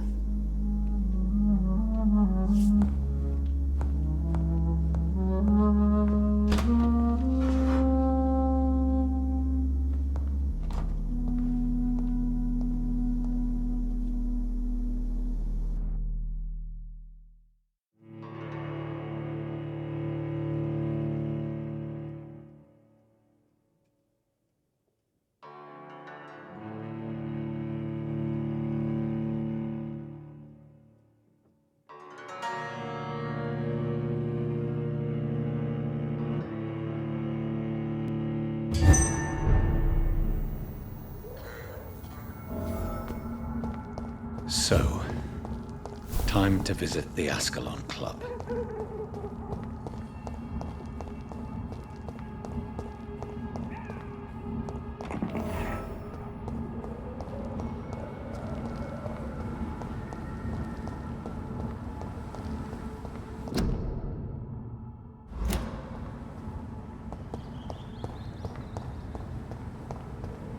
It's locked.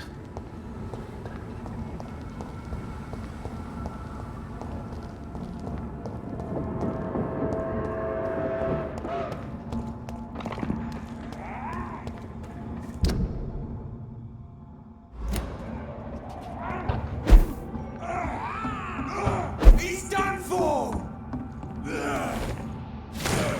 Fucking fast! Murdering balls!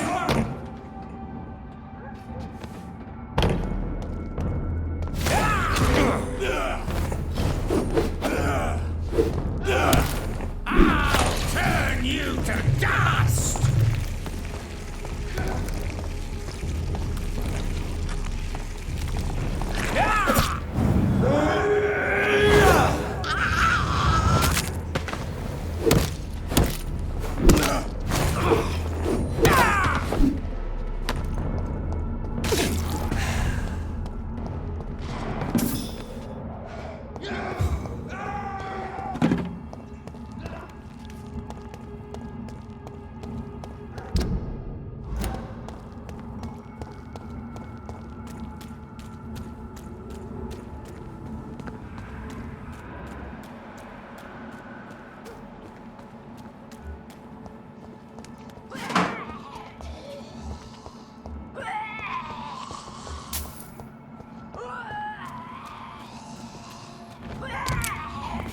Killed her! What's that?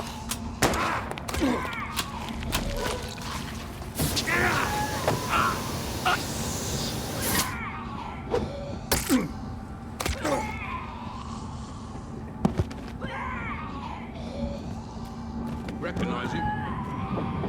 No. This one ain't on our list. Well, that's one less anyway. Make my cousin happy. That was the vampire I saw earlier. This war takes no prisoners.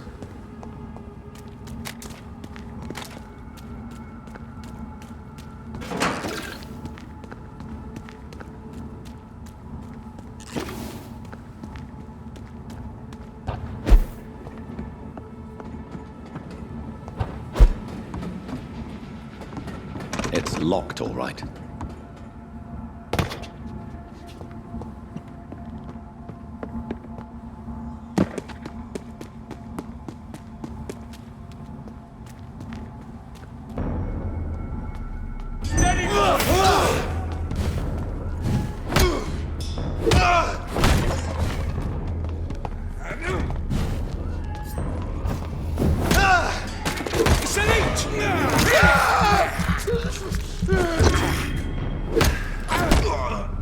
Filthy piece of shit!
It's locked.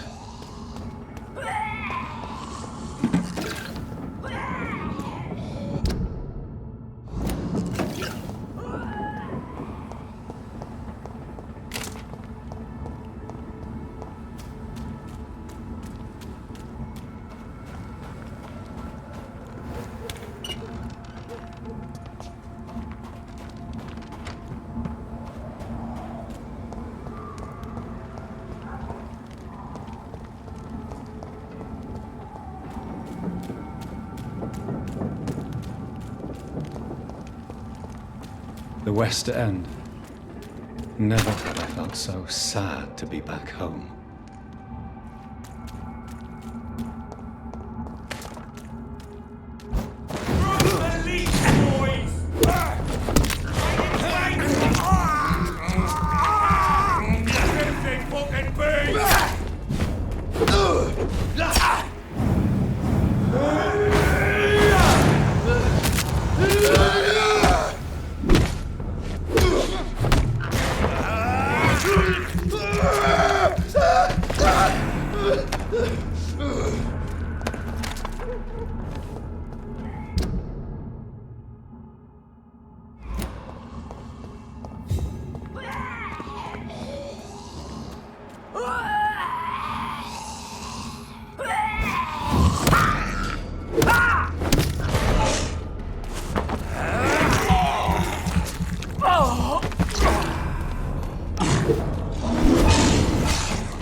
How is your sweet boy? Mother, good evening. Jonathan! Is it you? Where have you been, my prodigal son? I'm right here, Mother. I'm finally home. Yes, for this son of mine was dead and is alive again. He was lost and now found. But where is your sister? Where is Mary? Mary? She is gone, Mother. I know she's gone. The question is, when will she return as you have? I miss my grandson so much. It's been days since their last visit. Mother, do you know what's been going on in this area? Not really. I don't go out much due to the epidemic, and when I do, I tend to get lost. What do you mean you get lost? I hope you don't go outside alone. Of course not. When I go out, your father always comes with me, but he leaves me there sometimes, and I have trouble finding the way back. Have you returned to Whitechapel Cemetery since Mary's funeral? I never want to go back to that awful place. Wait. I think I went back once. And you were there too. And Mary? No, that can't be true. It was just a bad dream, Mother. A nightmare, yes. Mary was so angry. I walked back home alone. If that kind policeman had not called Avery from the station, I don't know what would have happened. Are you working on a new painting? Not recently. I have trouble focusing on my subject, and my mind quickly drifts. It's the same thing when I try to write poetry. I recently met a talented painter with an excellent technique. I wish you two could meet. I'm sure you'd like her. I'd be glad to meet her. What is her name? Is she famous? Is she dead too? She's not famous, and her name is of no importance. And yes, she is also dead. The important thing is, I hope you two get along. If she ever fancies meeting your mother, I'd be glad to welcome her into my home. Do you need anything, Mother? Can I help you? I just want you to stay with me, Jonathan. Your room is ready. I asked Avery to make your bed. I'll stay as long as I can, I promise. Do you need anything else? Just one thing. Stop staring at me like that. As much as I love you, it breaks my heart to look at those empty and dead eyes. Why do you say Mary is visiting you, Mother? You know that's impossible. Why should it be? Are you not standing in front of me right now? Why should it be any different with your sister? But I'm not dead, Mother. I'm really here, talking to you, trying not to cry. Oh, it breaks my heart to have to tell you this. But of course you're dead, my darling boy. Just look at you, as pale as my Mary. But Mary really is dead, Mother. Yes. And are you not dead too? Isn't your father dead? And my grandson? And my son-in-law? You're all gone. But you all still visit me from time to time. Do you need my medical attention, Mother? I'm all right, son. Don't worry about me. Goodbye, Mother. Goodbye.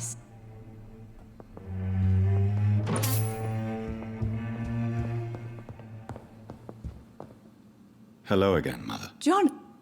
Goodbye. Goodbye.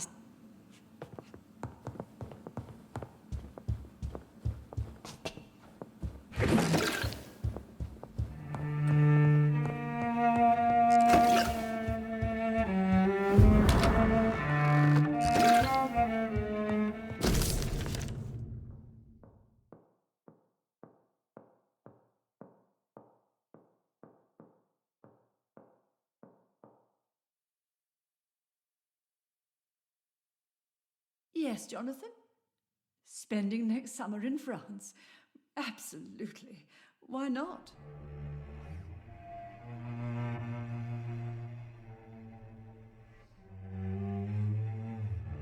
I remember Sunday walks in the park.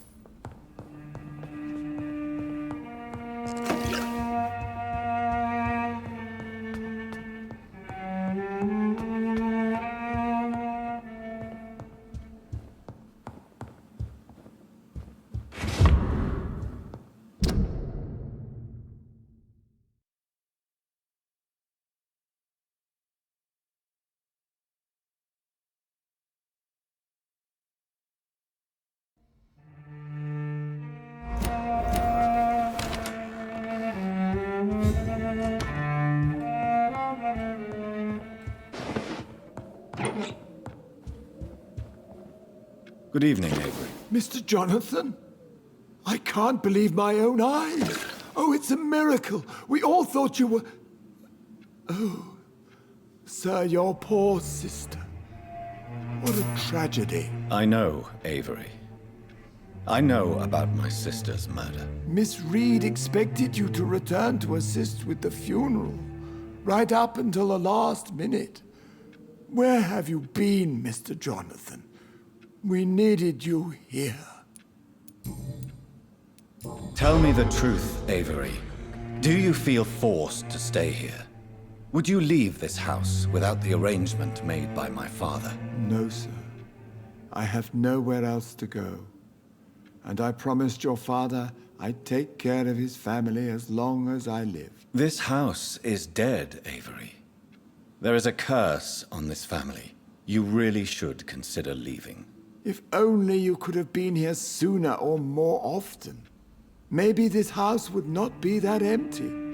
But you're here now, sir, so my task is not over. Considering the recent tragedies in this family, I'd understand if you want to leave or decide to serve another house. Then I will stay. All I ask is that you take care of my own funeral if I die before the end of the epidemic. No mass grave, please, sir. Do you really think I don't take enough care of my mother, Avery? Yes, I do, Mr. Jonathan. You clearly have something more to say. Speak your mind, Avery. I know you work hard to help the sick, but what will you do once the epidemic is over? My home is here, and I have nowhere else to go. But this house will need some improvements if I move here. Some radical changes. That's good news. Whatever changes you have in mind, I'm sure we will find an arrangement that suits your mother also. I found an old letter written by my father and addressed to me.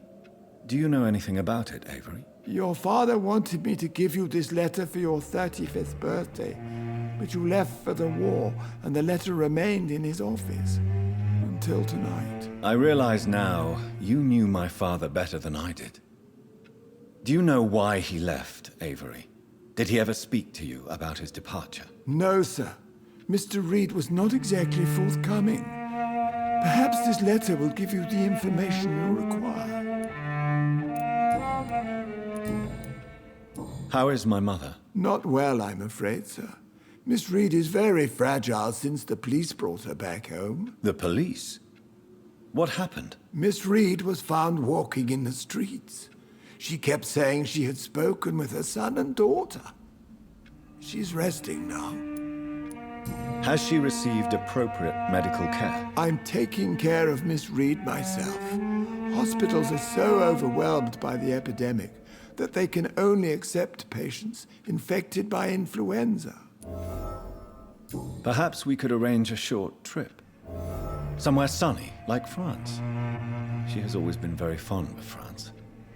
I think leaving London could do her good. I'm afraid Miss Reed is too frail for the moment. Recently, she started going out at night without remembering it. I have to watch her carefully. What is the situation in this part of town? For a time, the West End seemed spared by the epidemic. But the situation is getting much worse. Have you no relatives anywhere? I'll understand if you want to take a few days to see family. Your father managed to guarantee my earnings as long as I take care of this house, sir. My sisters are dead, and I've never met my nephews. I'll stay, sir.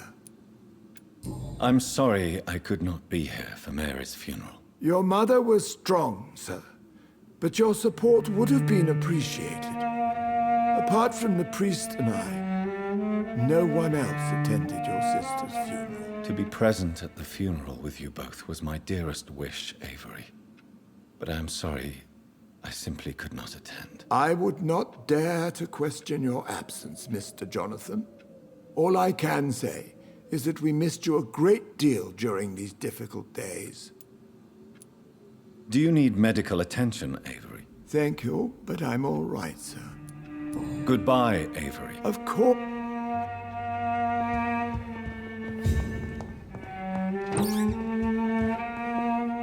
Yeah? Good. Of course.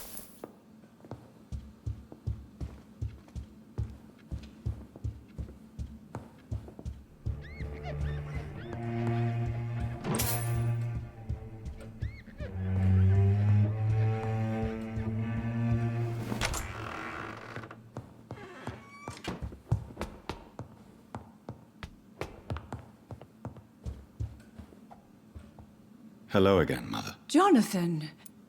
Do you think Avery is right? Do you think I should take better care of you? I don't blame you, but you abandoned me, son. A mother should not survive her children. It's unbearable to know you're not here anymore. I wish I could stay here and take care of you, but I don't belong here anymore. My new home is an empty room, as cold as night and as red as blood. You don't have to apologize to me, Johnny. Do you think I did not notice how much you have changed? Have I changed that much, Mother? Am I still your son? You are still, and you'll always be. Despite your pale skin, your bloody eyes, and that echoing sadness in your voice. Tell me, Mother, how are you? All alone in this big house with only Avery to take care of you. I'm sad most of the time. Sad that you have left me here alone. Sad that you don't tell me when you come or go. I'm so sorry, Mother. It wasn't supposed to be like this. I was coming home. I was home. London, the Thames, and then it happened. What happened, Johnny? I was attacked, Mother. And I've not been the same since. The important thing is that you finally returned home. I was worried, you know. You were the last member of the family of whom I had no news. Even Mary comes more often than you. Father seems to have left me some documents. Some sort of treasure hunt game. Do you know anything about them? No, Johnny. But your father always loved to write these little games for you when you were a boy. Don't you remember? Could Father have conceived some sort of final game for me before he left? I really can't say, Johnny. Perhaps you should talk with Avery about that. He was your father's confidant, more than I. I remember now. He used to post me these riddles, as though they were sent by a mysterious games master. I'd spend weeks trying to decipher them. Your father was always so proud each time you found the answer. He was not just the serious doer banker everybody thought he was. I was proud too. How could I forget that? The important thing is that you remember it now. I'll tell your father the next time I see him. He'll be so happy. Goodbye, Mother. Goodbye.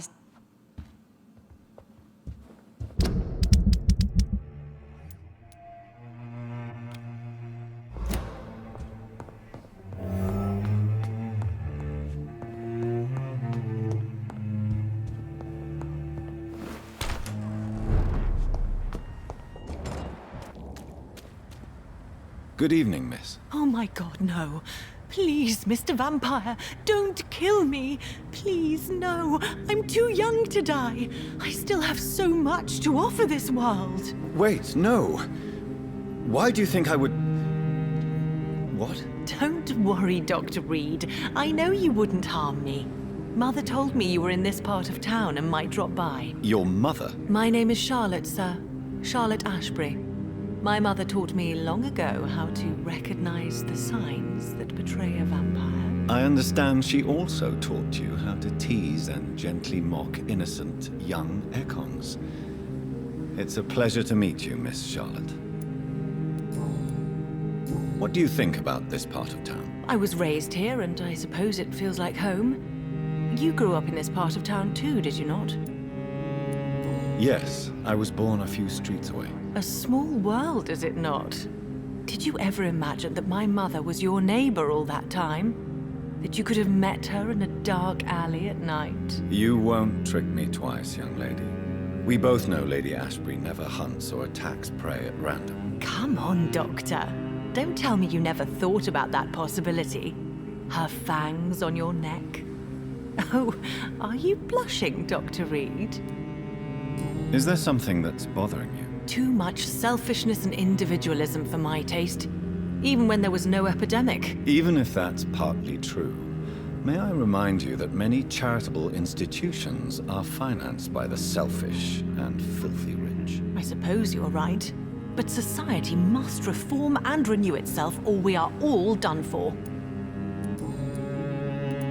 What are you doing out here? You mean, what do I do outside at night since I am a woman? Let me ask you a question, sir.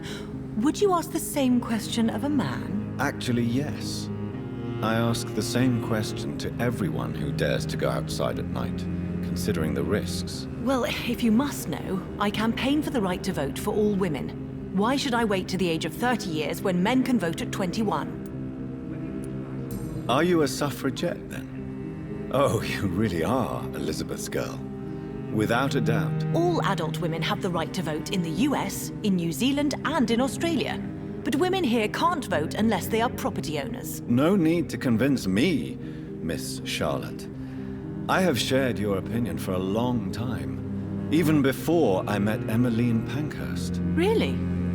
Oh. Now I see why my mother appreciates you so much. Too bad there aren't more men like you in the vicinity. How are the locals reacting to your claims? People here can't wait for a wall to be built to isolate the West End from the rest of town. That's how progressive they are. If this happens, Emily and I will blow it up. Explosives are very dangerous, young lady. And who is this Emily? She is my best friend, and a suffragette too. She was supposed to campaign with me tonight, but hasn't turned up. Have you any reason to be worried about her? Recently, Emily started to believe in...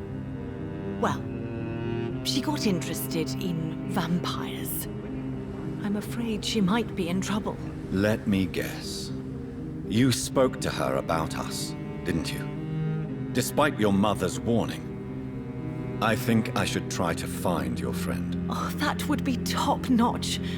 I can tell you where she might have gone. You have my thanks, Dr. Reed. And please, don't tell my mother. What exactly has your mother told you about me? Your name and profession, obviously. And the mystery about your maker. I'm sorry to hear about what happened to your sister, sir. Mother says it was not your fault. Does it not scare you to know what I am? What your mother is? Why should it? My mother is the most compassionate woman. Must I be wary of her, Dr. Reed? Or you? Perhaps it's wise for a mortal never to totally trust a vampire. Your mother herself told me that we Ekon are creatures of deception. Maybe it's because we seem so... alive. That may be true for a naive girl. But I have the best teacher when it comes to getting rid of an insistent immortal. Your mother is not like any other vampire I've met. I believe she thinks the same about you, Dr. Reed. Tell me about your adoption. What do you want to know? Who are your real parents? Elizabeth Ashbury is my real mother. She raised me and has taken care of me all my life. I have no idea who my progenitors are or were. Do you live with her? I still spend a lot of time in my mother's mansion, but I have my own house now. I have a life to live, you see. And one day, I'll have my death to face. How did you meet Lady Ashbury? First, I was an orphan in the institution for girls she manages in the West End. When I was 10, she adopted me. And I have lived with her ever since. Did you know she was a vampire when she picked you? The correct word is Ekon, Doctor. And no, I had no idea why my mother only showed up at night. She told me everything when I turned 16, though I suspected the truth for a long time before that.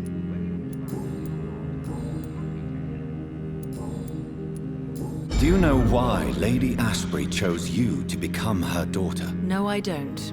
Each time I ask her that question, she smiles and says it's precisely because I dare to ask such questions. Do you ever regret that she chose you? Of course not. Though I often wonder if she adopted others before me. If so, where are they buried?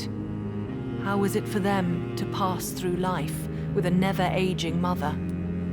Do you need my medical attention, Charlotte? I am fine, Dr. Reed. Goodbye, Charlotte. She's been quite busy.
I cannot enter.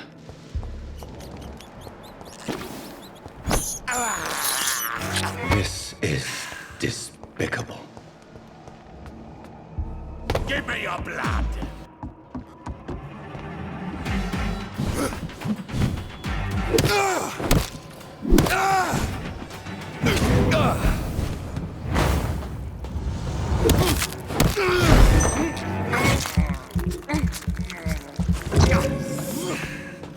Die, newborn!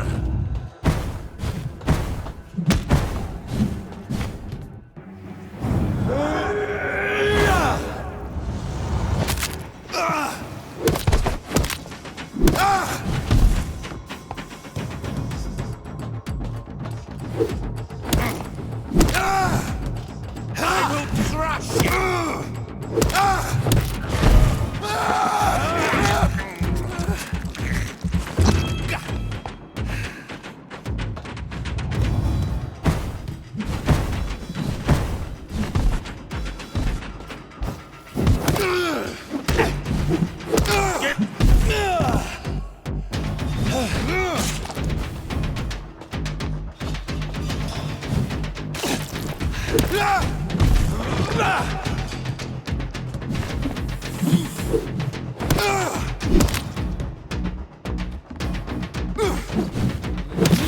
No one!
Give me your blood!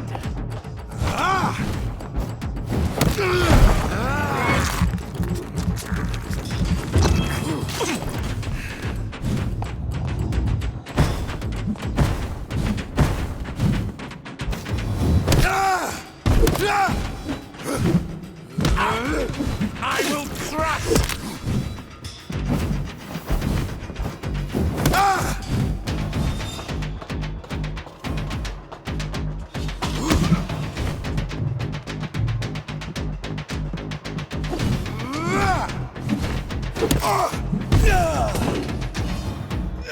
No one can hide from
I can't believe I'm doing this.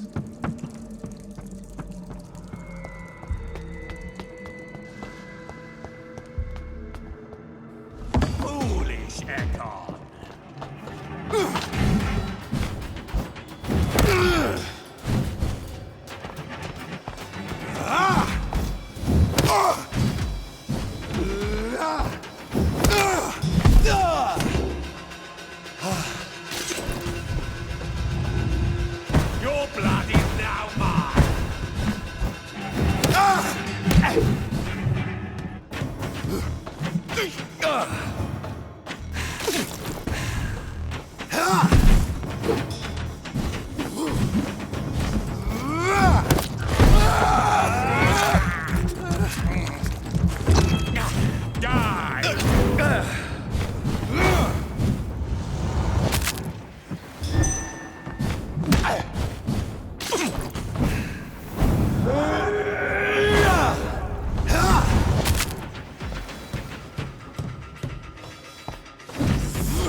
You shall learn to respect.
Your blood is now mine.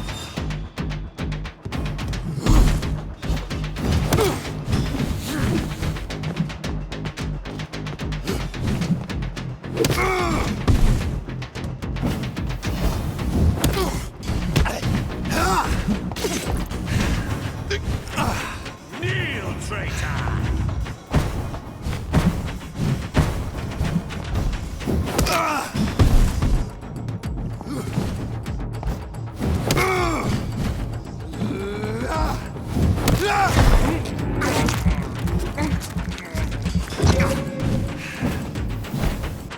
No one!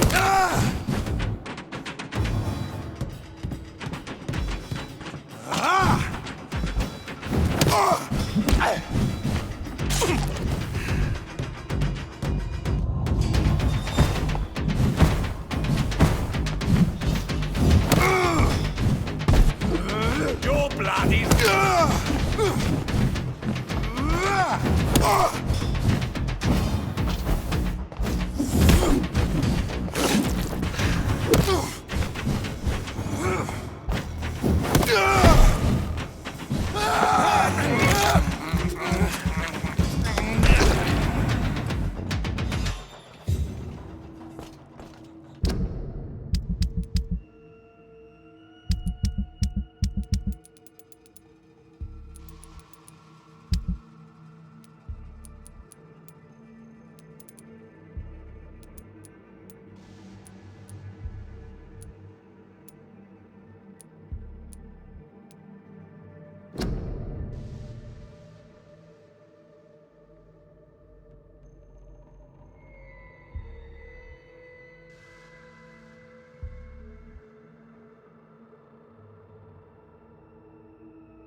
Louise's father was determined to find and save her.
This is my territory!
What a mess. Something terrible happened here. But what?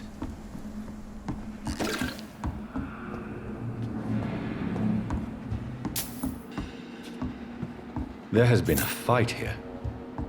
I can see a blood trail. Left by one of the antagonists, perhaps?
You're mine, vermin!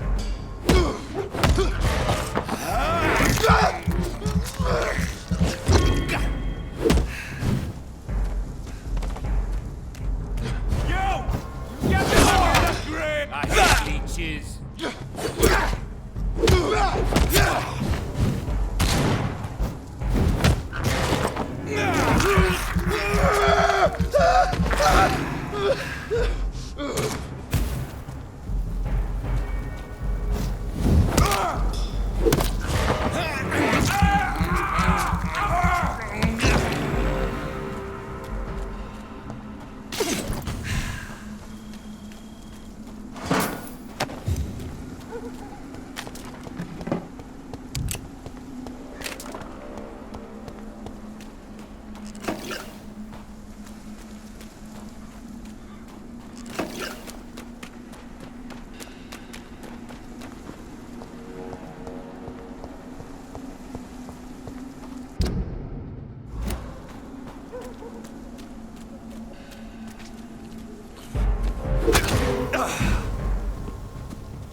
There are rumors of abductions in the West End at night. Yes, Miss...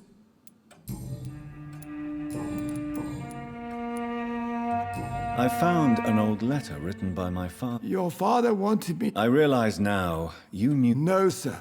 Mr. Reed was not a... Goodbye, Avery. Please. Of course.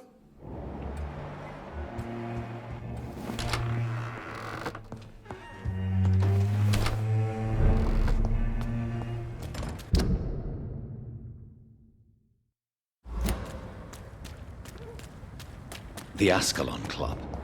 The heart of British vampire society. Not quite as subtle as I expected.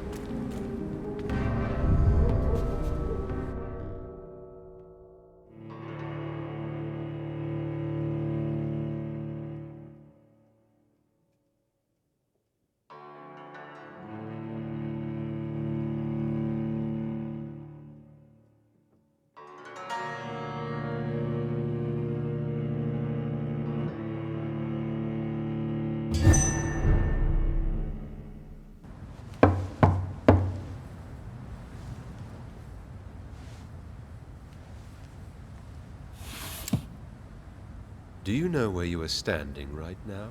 In front of the Ascalon Club, I presume. The Ascalon Club only summons or ostracizes. What is your business tonight? I received an invitation. I'm Dr. Jonathan Reed.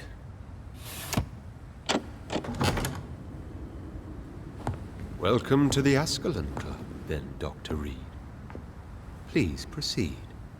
Lord Redgrave is waiting on you upstairs.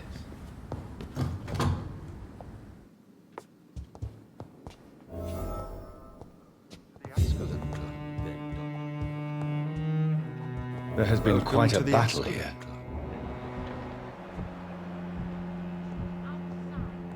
I'm sure the Ascalon Club has the money to replace the furniture.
Good evening. We repel the intruders for now.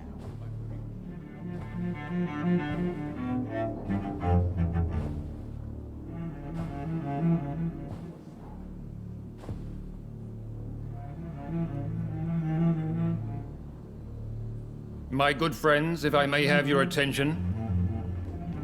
Behold our visitor, the good Dr. Reed. Newborn of blood so pure and strong that even my friend Fergal Bansher was no match for him. Here, here, here. Come forward, young Ekon, for we have so much to discuss. Welcome to the Ascalon Club, Dr. Reed. I am Lord Redgrave, Earl of Bristol and chairman of this exclusive association.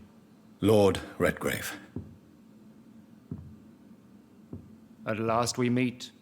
I've been eager to make your acquaintance. I've heard some astounding things about you.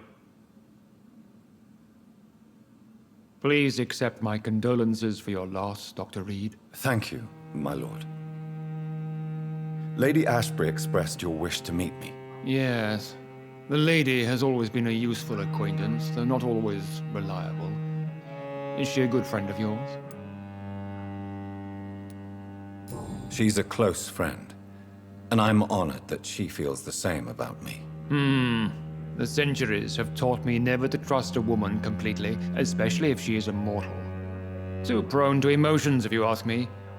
Too fickle when it comes to important decisions. My lord, do not expect me to speak ill of Lady Ashbury. Of course not, and I praise your loyalty. Would you offer the same fidelity to the Empire? What do you mean? I speak of the Skull Plague that threatens London and the country. You have been on the front line in the East End, but the time has come to open up a second front here. The epidemic has escaped the quarantine. You have new cases of the outbreak. We don't know for certain, but we cannot allow the disease to threaten the prominent heads of Great Britain. Why do you suddenly need me? The Ascalon Club only recruits the best, and you definitely fit the bill. Your scientific and medical reputation alone would qualify you as a candidate. You want me to find possible sources of the outbreak in the West End? Is that it? Ah, straight to the point, like all eager newborns. We shall have time to talk about all this, Dr. Reed, but first, I should like to get to know you better. Talk? Is that the only reason you asked me here? Well, no. I also wanted to meet the intriguing Ekon, who made such a powerful progeny of his sister. You have not learned the name of your maker, am I correct? No, I haven't. Have no embarrassment, Dr. Reed. We all make mistakes. But whatever your lineage, you are definitely Ascalon material. What do you mean? I would like you to become a member of the Ascalon Club, and to serve me as such. Before I accept, I have so many questions. Please ask. I killed Fergal, who claimed to be one of yours, sent to cleanse the East End of all Skulls. Will his death be an issue? Do not worry. My priorities have changed. Fergal was a zealous servant of mine, but like any servant, he had his limitations and is readily replaced if necessary. What does it mean to be a member of the Ascalon Club? It means that you swear to protect the interests of the Crown, that you become a loyal servant of the British Empire. Do you have any official recognition from the government? A charter from His Majesty the King? No. Of course, the Ascalon Club publicly supports the Empire, but the true nature of its members remains a secret. Am I supposed to follow orders? As founder and chairman of the club, I alone am entitled to make demands of our members, and I do appreciate obedience. What is the Ascalon Club's express purpose? We follow the credo of William Marshall, the greatest knight who ever lived. As was he, we are sworn to protect the British Empire. William Marshall founded the Ascalon Club. Not exactly. William Marshall granted me immortality, and I founded the club a few years later. The good knight has been gone for so long. What does Ascalon mean? Ascalon was the lance wielded by St. George, glorious patron saint of England when he slew the dragon. And like that lance, we pierce the hearts of all our nation's enemies.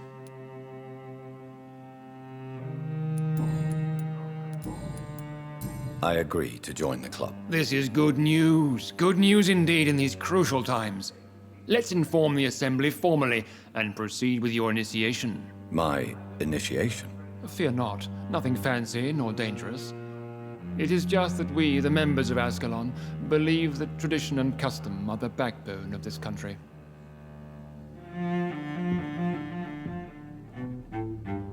My fellow members, dear friends, please gather and welcome this Ekon as one of our own. Is he worthy? Is his blood pure? Well, speak, Dr. Reed, in front of the most sacred blood. The blood of our beloved William Marshall, speak now. Will you serve and protect the crown as he did? Yes, I will. Then, young Ekon, it is time to testify with your blood. It is time to sign the Book of Allegiance. I know it's awfully gothic and a tad pedantic, but England's traditions are the backbone of our nation.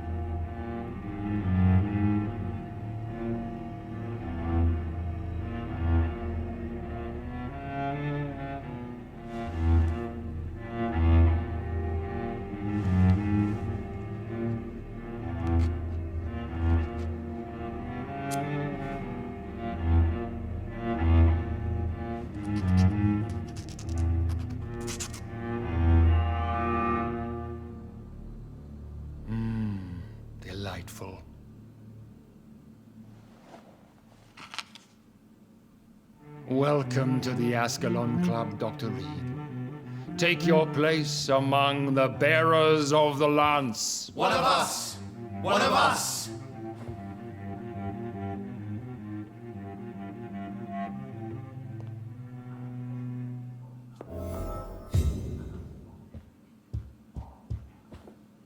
Good evening, Dr. Reed. How does it feel to be this evening's centerpiece? Figuratively. It's quite unsettling.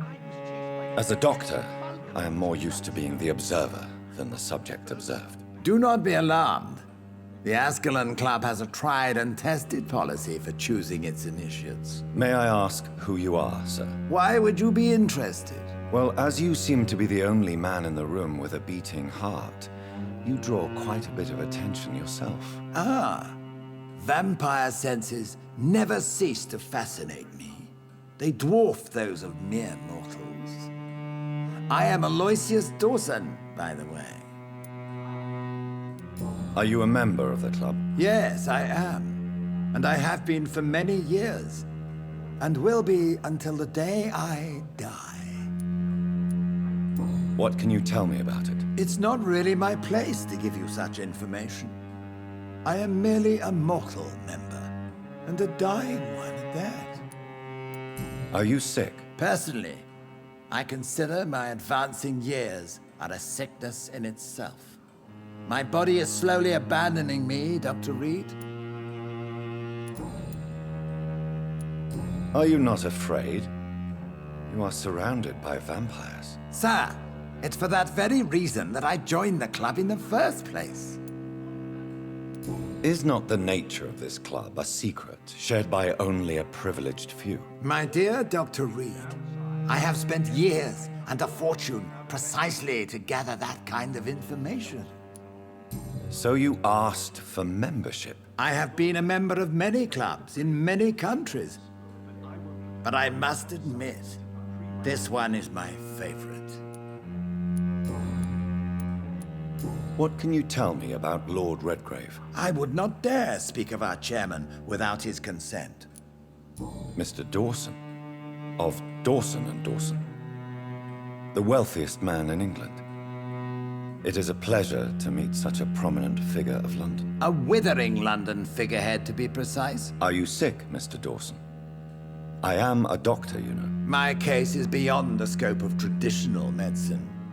I have spent fortunes on the world's most competent doctors to arrive at that diagnostic conclusion. I'm sorry to hear that, sir. Should I suppose that you're here in search of some form of immortality? Absolutely not. I'm here to implement my plan to save the city I was born in, to cast out the ghastly evil that has us all on our knees. What do you know about the Guard of Priwen? I should not say this, but I admire their commitment. This is what the nation needs right now. Would you help them? No. There is a time for such methods, but brute force will not be enough to fight this plague. We have to think differently. But they are our enemies. They are not mine, Dr. Reed. What is the situation like in this part of town? I am sure Lord Redgrave will enlighten you more effectively than I.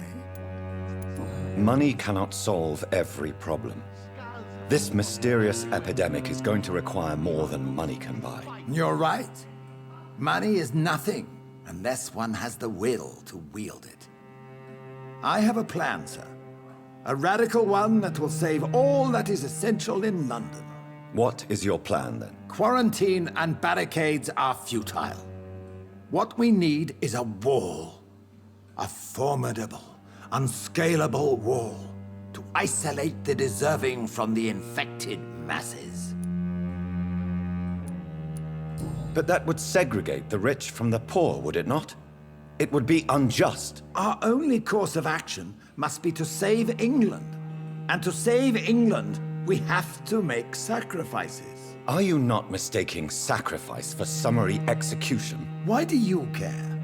Are you not a vampire? Removed from all mortal concerns? Decisiveness is what the city needs. and it needs it now.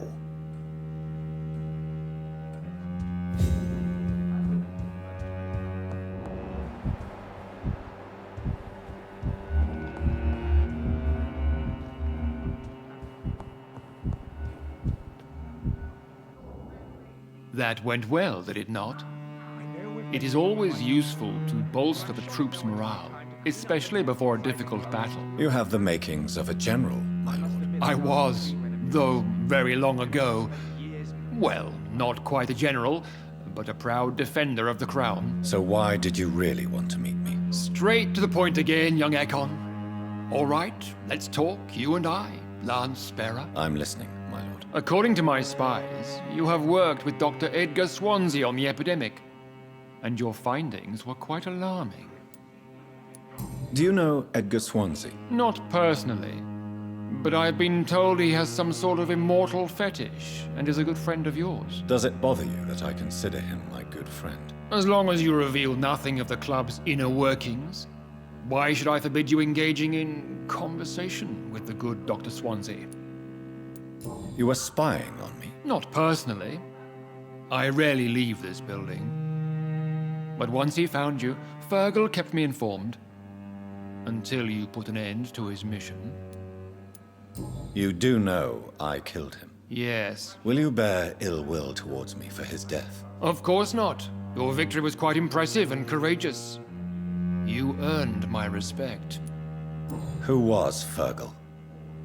I don't see him sipping tea with the others in the club. Fergal Banshire was my squire of sorts. Even before becoming that magnificent beast, he was a brute. He served me well for decades. No, I mean, what was he? He was clearly no ordinary vampire. No. He was a Volcod. All muscles and instinct. Quite the rare breed. Ferociously territorial. Mortals often mistake them for werewolves. Yes, I'm convinced the recent invasion of frenzied Skulls in London is directly linked to the epidemic. This is not the Spanish flu, but something else. I would be glad to hear more of your discoveries, Dr. Reed, but for now, my main concern is the security of London's inhabitants, both mortal and immortal. What do you mean? Alarmed by the epidemic, the Guard of Prewen has started a war against us British vampires. To appease the situation, we must eradicate the Skulls. I have met peaceful and wise Skulls.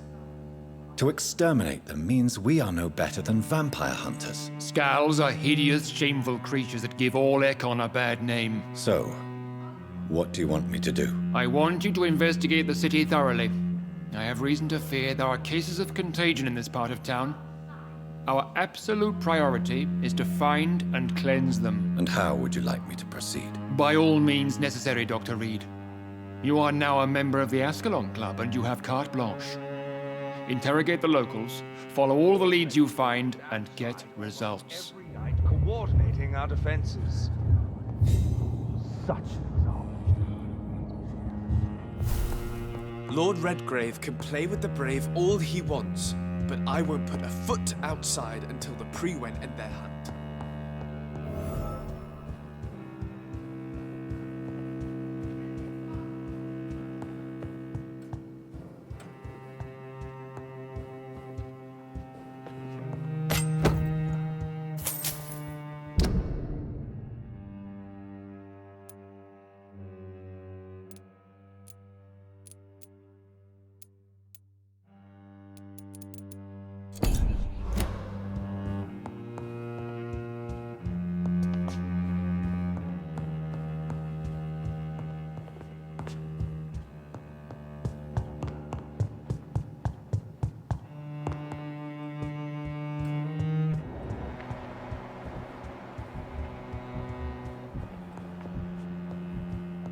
Welcome to the Ascalon Club, then, Dr. Reed.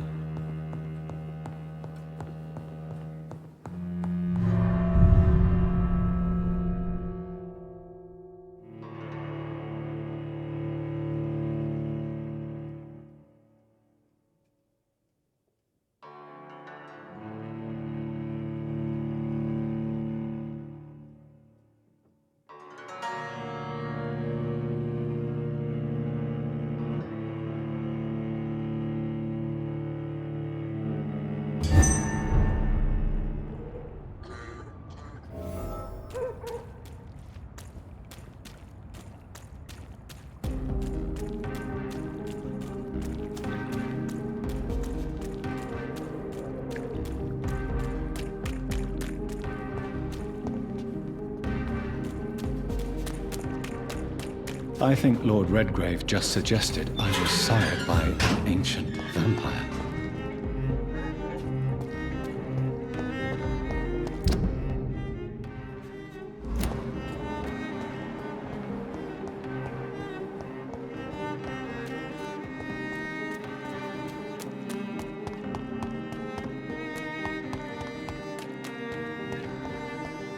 Why are vampire hunters sniffing around here? I need to find out what they're after. Remember your vows! We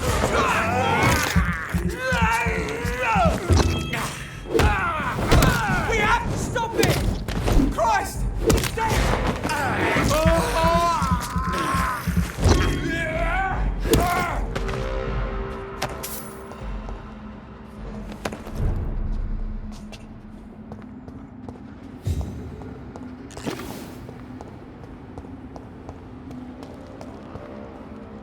It's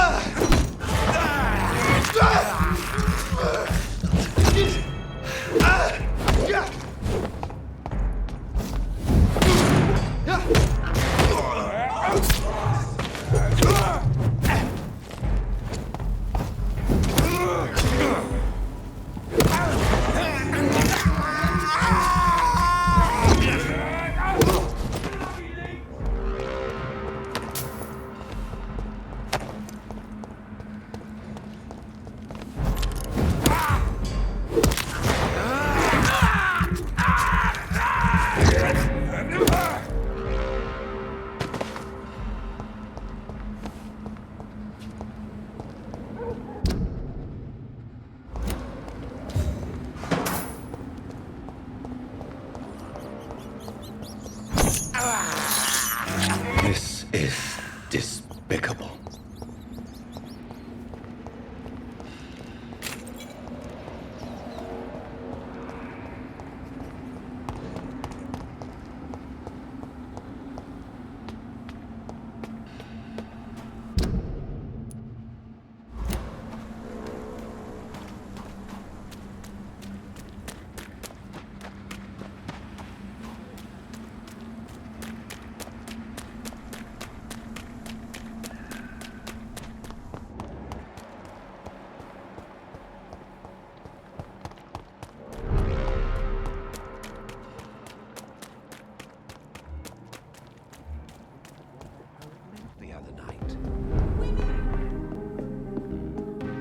Good evening, sir.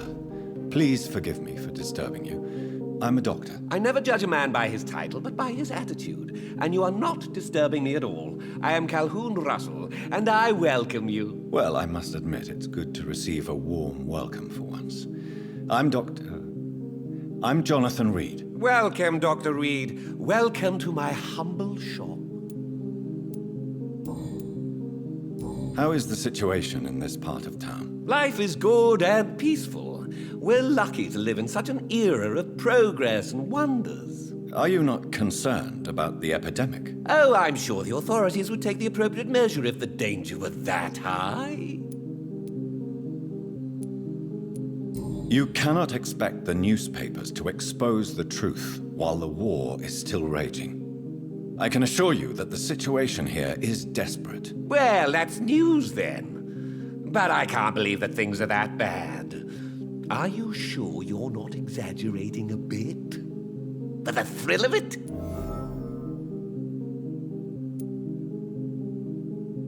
Is it not a little too late to be trading? On the contrary, it is the perfect hour. Believe me, my friend, it is always at night that you meet the most fascinating characters. So you prefer to work at night? Oh, I also enjoy a sunny day like everybody else. But the night always has a certain je ne sais quoi of its own. But what about the epidemic? The bombs and raids? And all the random violence? Please, sir, this is London, England. We will prevail. And if a bomb must fall on my shop, then I'll be there to hear it falling. What can you tell me about this place? I recently found the best steak and kidney pie in the city. I'd be glad to share the address if you want. Finding a good restaurant? Is that really all that interests you? Oh, I have many passions, but nothing brings me ecstasy like subtle and exquisite flavors from my teeth to my belly. I must confess, I have quite specific tastes when it comes to nutrition. Really? Well, I'm always happy to try new exotic meals. If you ever find an intriguing table, please share the address.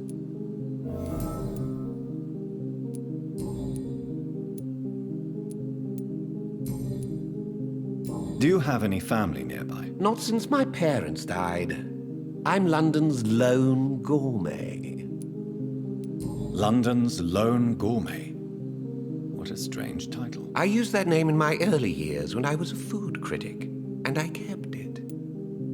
Really? But you seem to be such a pleasant and sociable fellow. I'm afraid the real hedonist has to be sometimes. I discovered ecstasy as a solitary pleasure, but it does not mean it can't ever be shared. I may have a look at your goods, Mr. Russell.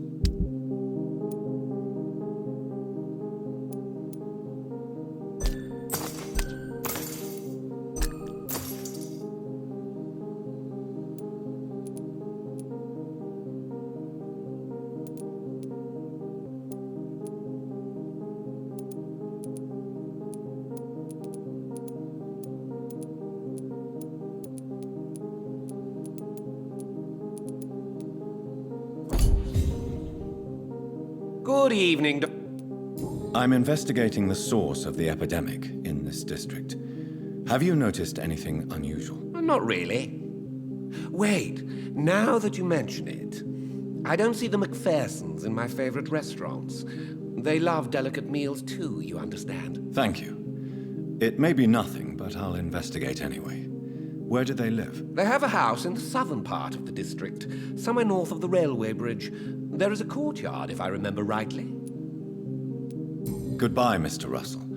I'm sure you'll take care of yourself.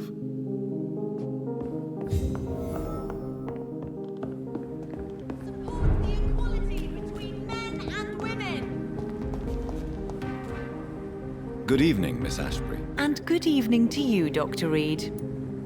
I'm investigating the source of the epidemic in this district. Have you noticed anything unusual recently? A few days ago, I spotted a strange house while campaigning for women's suffrage. Awful smell.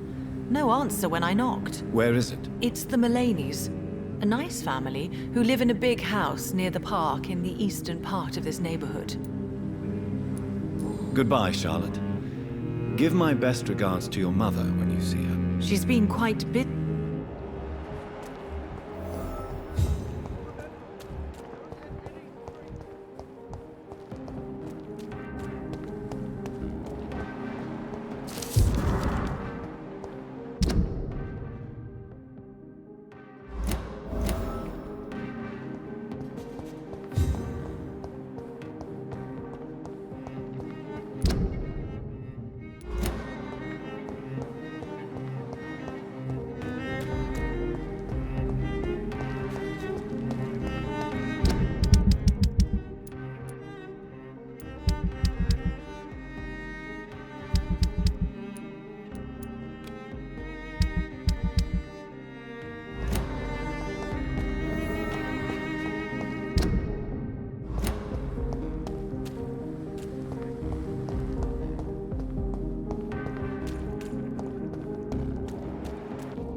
Hello?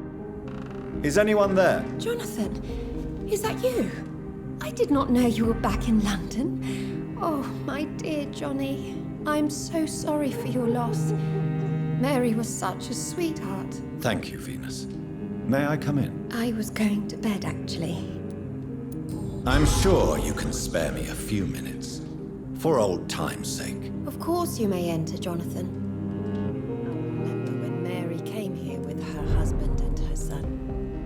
It's a pleasure to see you again, Venus. So you returned from the war in one piece too.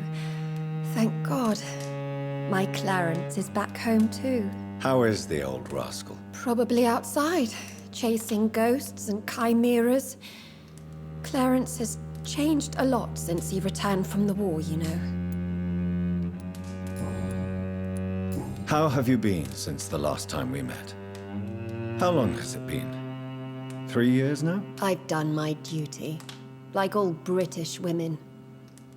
You have no idea what it was like to wait for months without knowing if I'd still be a wife or a widow. I understand. Luckily, this part of town has been saved from the worst of the bombings, from what I've seen. Yes, and it's also true about the epidemic. The flu has killed here too, of course, but not on such a large scale as in other parts of town.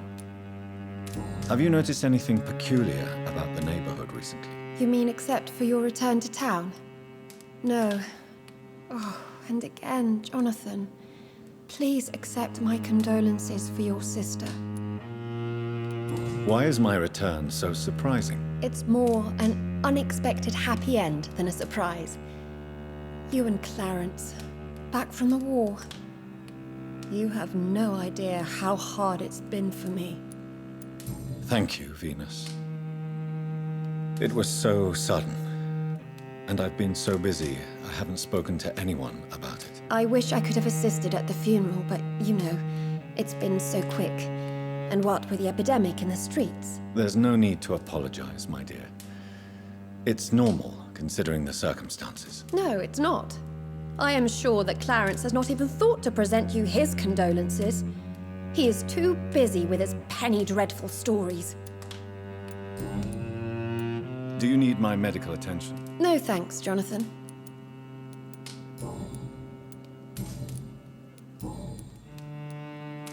Tell me about Clarence's obsession with vampires. It drives me so crazy it makes my stomach hurt. I was so relieved to have him back.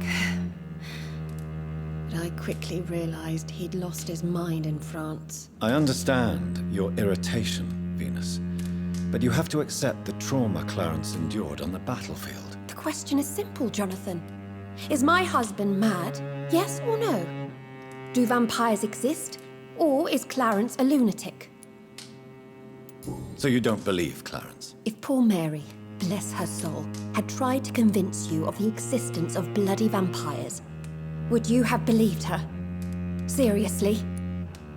The important question is, what do you really think of your husband? I'm tough, Jonathan. He should have told me the horrors he witnessed, however appalling it was, instead of inventing a fantasy about blood-drinking monsters. I'm investigating the source of the epidemic in this district. Have you noticed anything unusual? The McPhersons. I heard they locked themselves in their own house. They could just be afraid of getting sick. Perhaps you're right. But if I were you, I'd pay them a visit. A big house, reachable through a courtyard, to the north of the railway bridge. Goodbye for now. I remember when Mary came here with her husband and her son. They were so beautiful.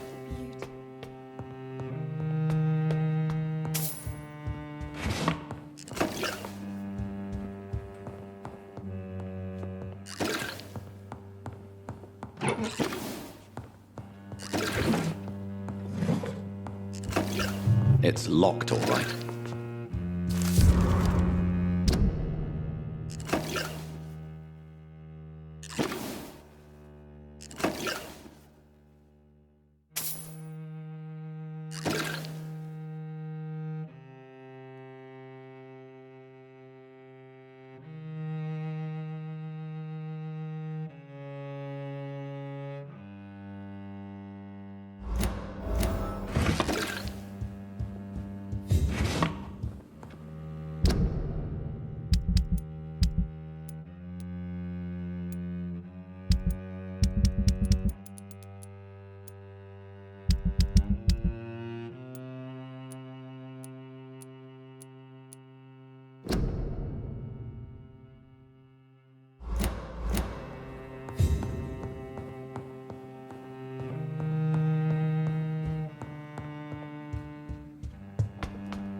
What do you need? What do you think about Clarence squandering his fortune on his obsession? Soon we'll be poor and forced to sell the house. Where will we go? In which filthy, infected part of town will we end up? I'm so afraid.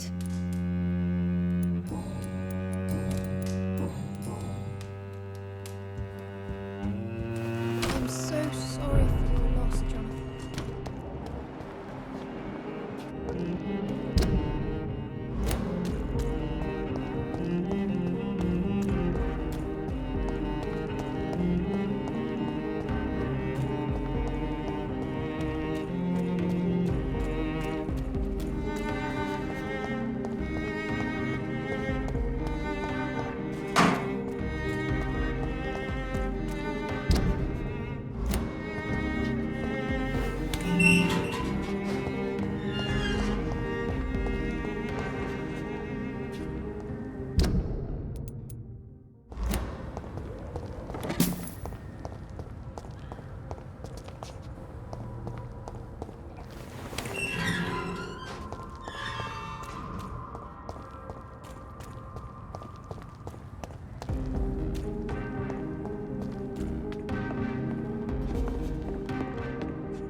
Hello, Venus. Hello, Jonathan. Please, come in. I remember when Mary came here with her husband and her son. They were such a beautiful family.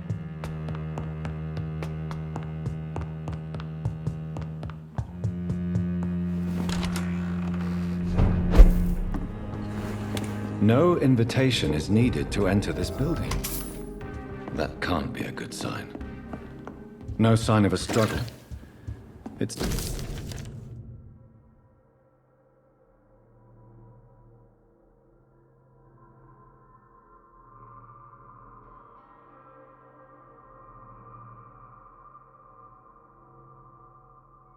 Emily wanted to become a vampire. Something must have gone wrong.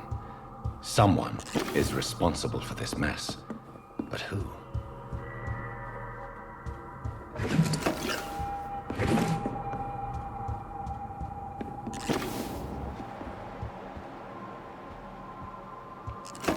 Blood.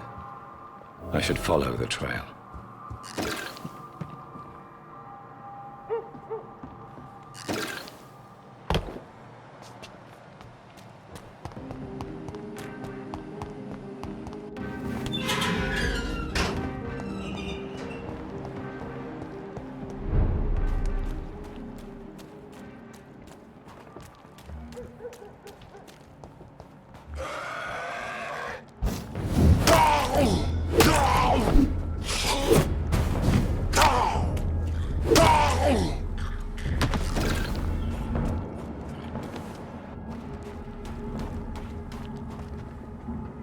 Who are you? What are you doing here? I could ask you the same question. I'm the Marquis de Bois-Colombes, and I strongly invite you to find your own game, sir. I appreciate the invitation, but I'm here to solve the mystery concerning the death of a young woman killed by a vampire. A young woman killed by a vampire? Oh, you're joking, right? Oh, I do love the British sense of humor. And who exactly are you? I am Jacques-Michel Guillaume Florimond de Marquis de Bois-Colombes, at your service, my dear cousin. You're French, but your English is quite good. I was born in France, sir, but I consider myself a traveler of this world. So many countries, so many tantalizing tastes. Dear cousin, Are we related? We could be of the same blood, my dear. I tend to consider all Ekons as family, don't you? What are you doing here? I recently decided to visit London. I've always dreamed of visiting a city on the verge of collapse. Such a delicate, yet intense spectacle. What do you plan to do here? Take pleasure. Take pictures. Enjoy the show. Have fun. Believe me, I won't be the only foreign immortal who bought a ticket to the fair. You take pleasure from others' misery. I have been a totally depraved and immoral creature since the day I was reborn, sir. And probably before. I followed the trail of blood from her room to here. Oh, you're referring to that young woman.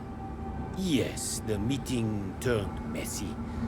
I'm afraid I ruined my last redingote. So you admit you murdered her? I admit nothing, my good sir. I only regret the blood of that girl staining my clothes. Oh, blood can be so messy. What happened? She wanted to become one of us.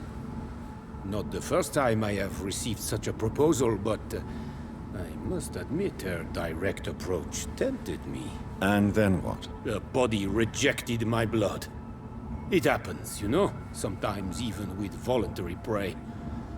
At least her gurglings brought me some fun, until the artery burst. I believe you, sir. Emily's diary confirms your statement. Oh, Emily was her name. Quite charming. Well, mystery solved then. Yes, I suppose so. You can go. And so can you. Farewell, sir. May you enjoy the spectacle of this fallen city as much as I do.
Good evening, Miss Ashbury. And good evening to you, Dr. Reed. I have found out what happened to your friend, Emily. I can handle the truth. There's no need to hide the bloody details. Your friend was planning to become a vampire. She thought she'd met an honest one and made a deal with him. Unfortunately, Emily did not survive the process. My mother told me many times about the risks of being turned. I often suspected she exaggerated the danger to avoid me being tempted. No, the risk is real. Have you any idea what a body has to endure? To become an organism entirely consumed by its need to process and recombine blood? I should never have talked to Emily about vampires. I never thought she'd actually try it without me. Thank you, sir.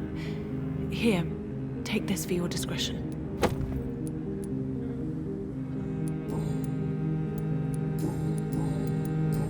Goodbye, Charlotte. Give my best... She's...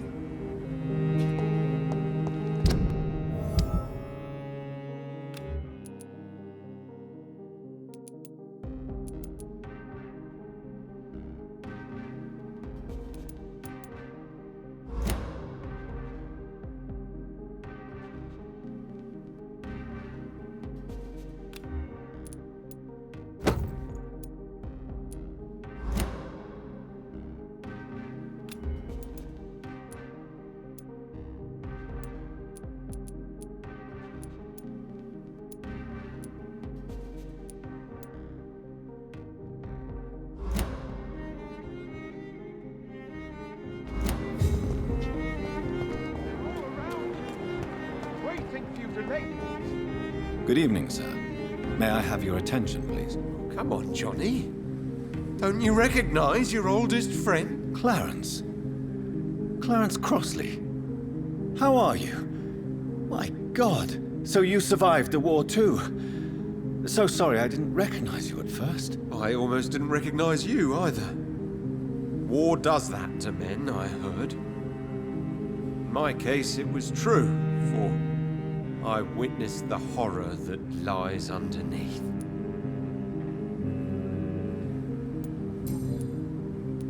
Clarence, why have you distributed leaflets about vampires all across the West End? I have to warn everybody about them. They've killed thousands of people already, unnoticed thanks to the epidemic.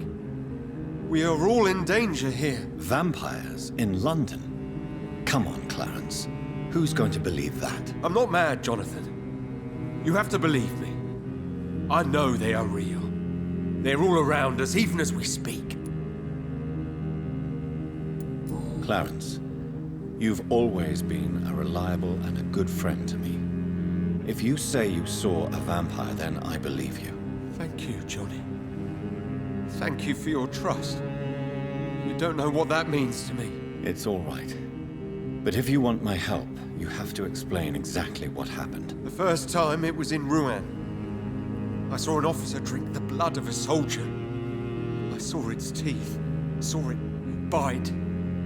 It was a vampire, Johnny, and they're here too. Do you realize you are ruining your family, Clarence? Don't you see the risk here? Money isn't important. Not important when it is a matter of life and death. That is what my dear Venus cannot understand. I can't believe I'm telling you this, but if warning people is that important to you, why not choose a more efficient way to spend your money? Don't you think I tried? I knocked at every door, went to every bank, I even tried to be published. No, Jonathan. This is a one-man war. People will laugh at you, if they don't already. Think about your wife and your position. Think about your future.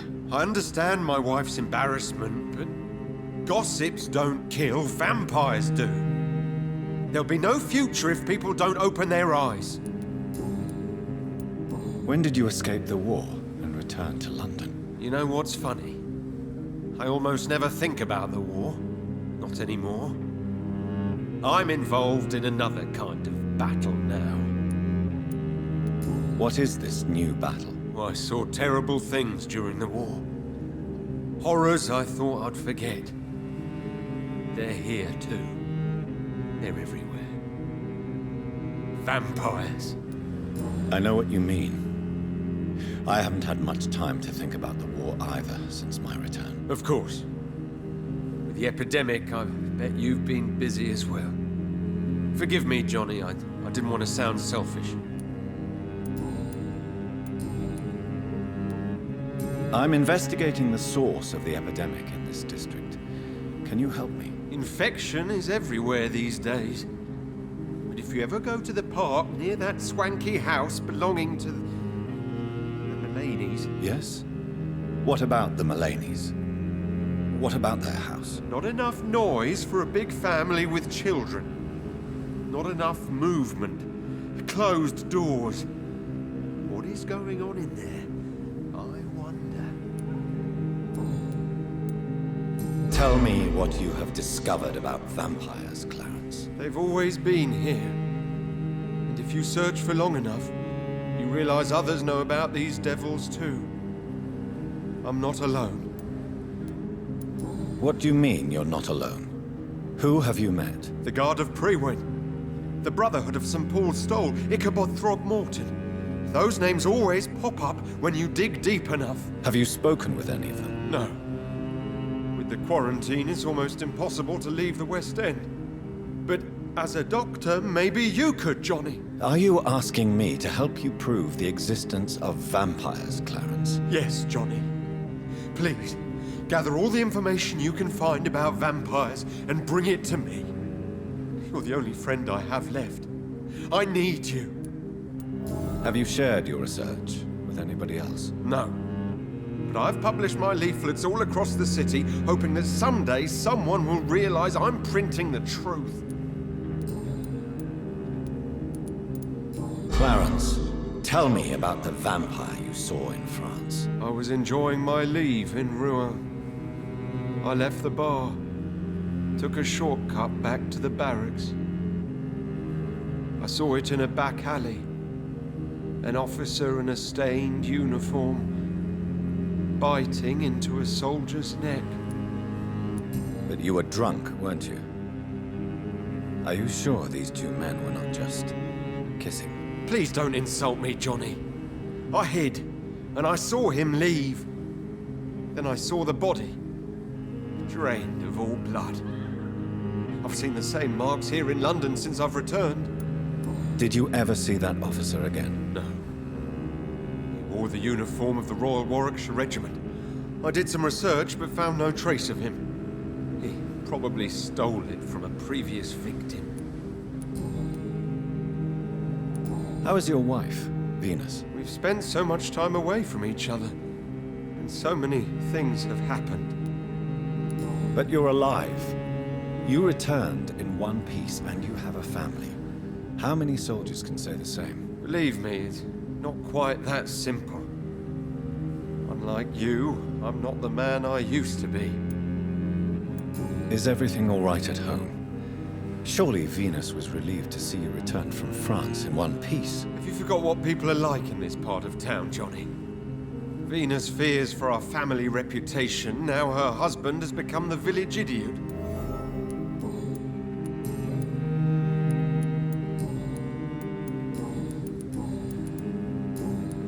You need some rest, Clarence. You should try to sleep.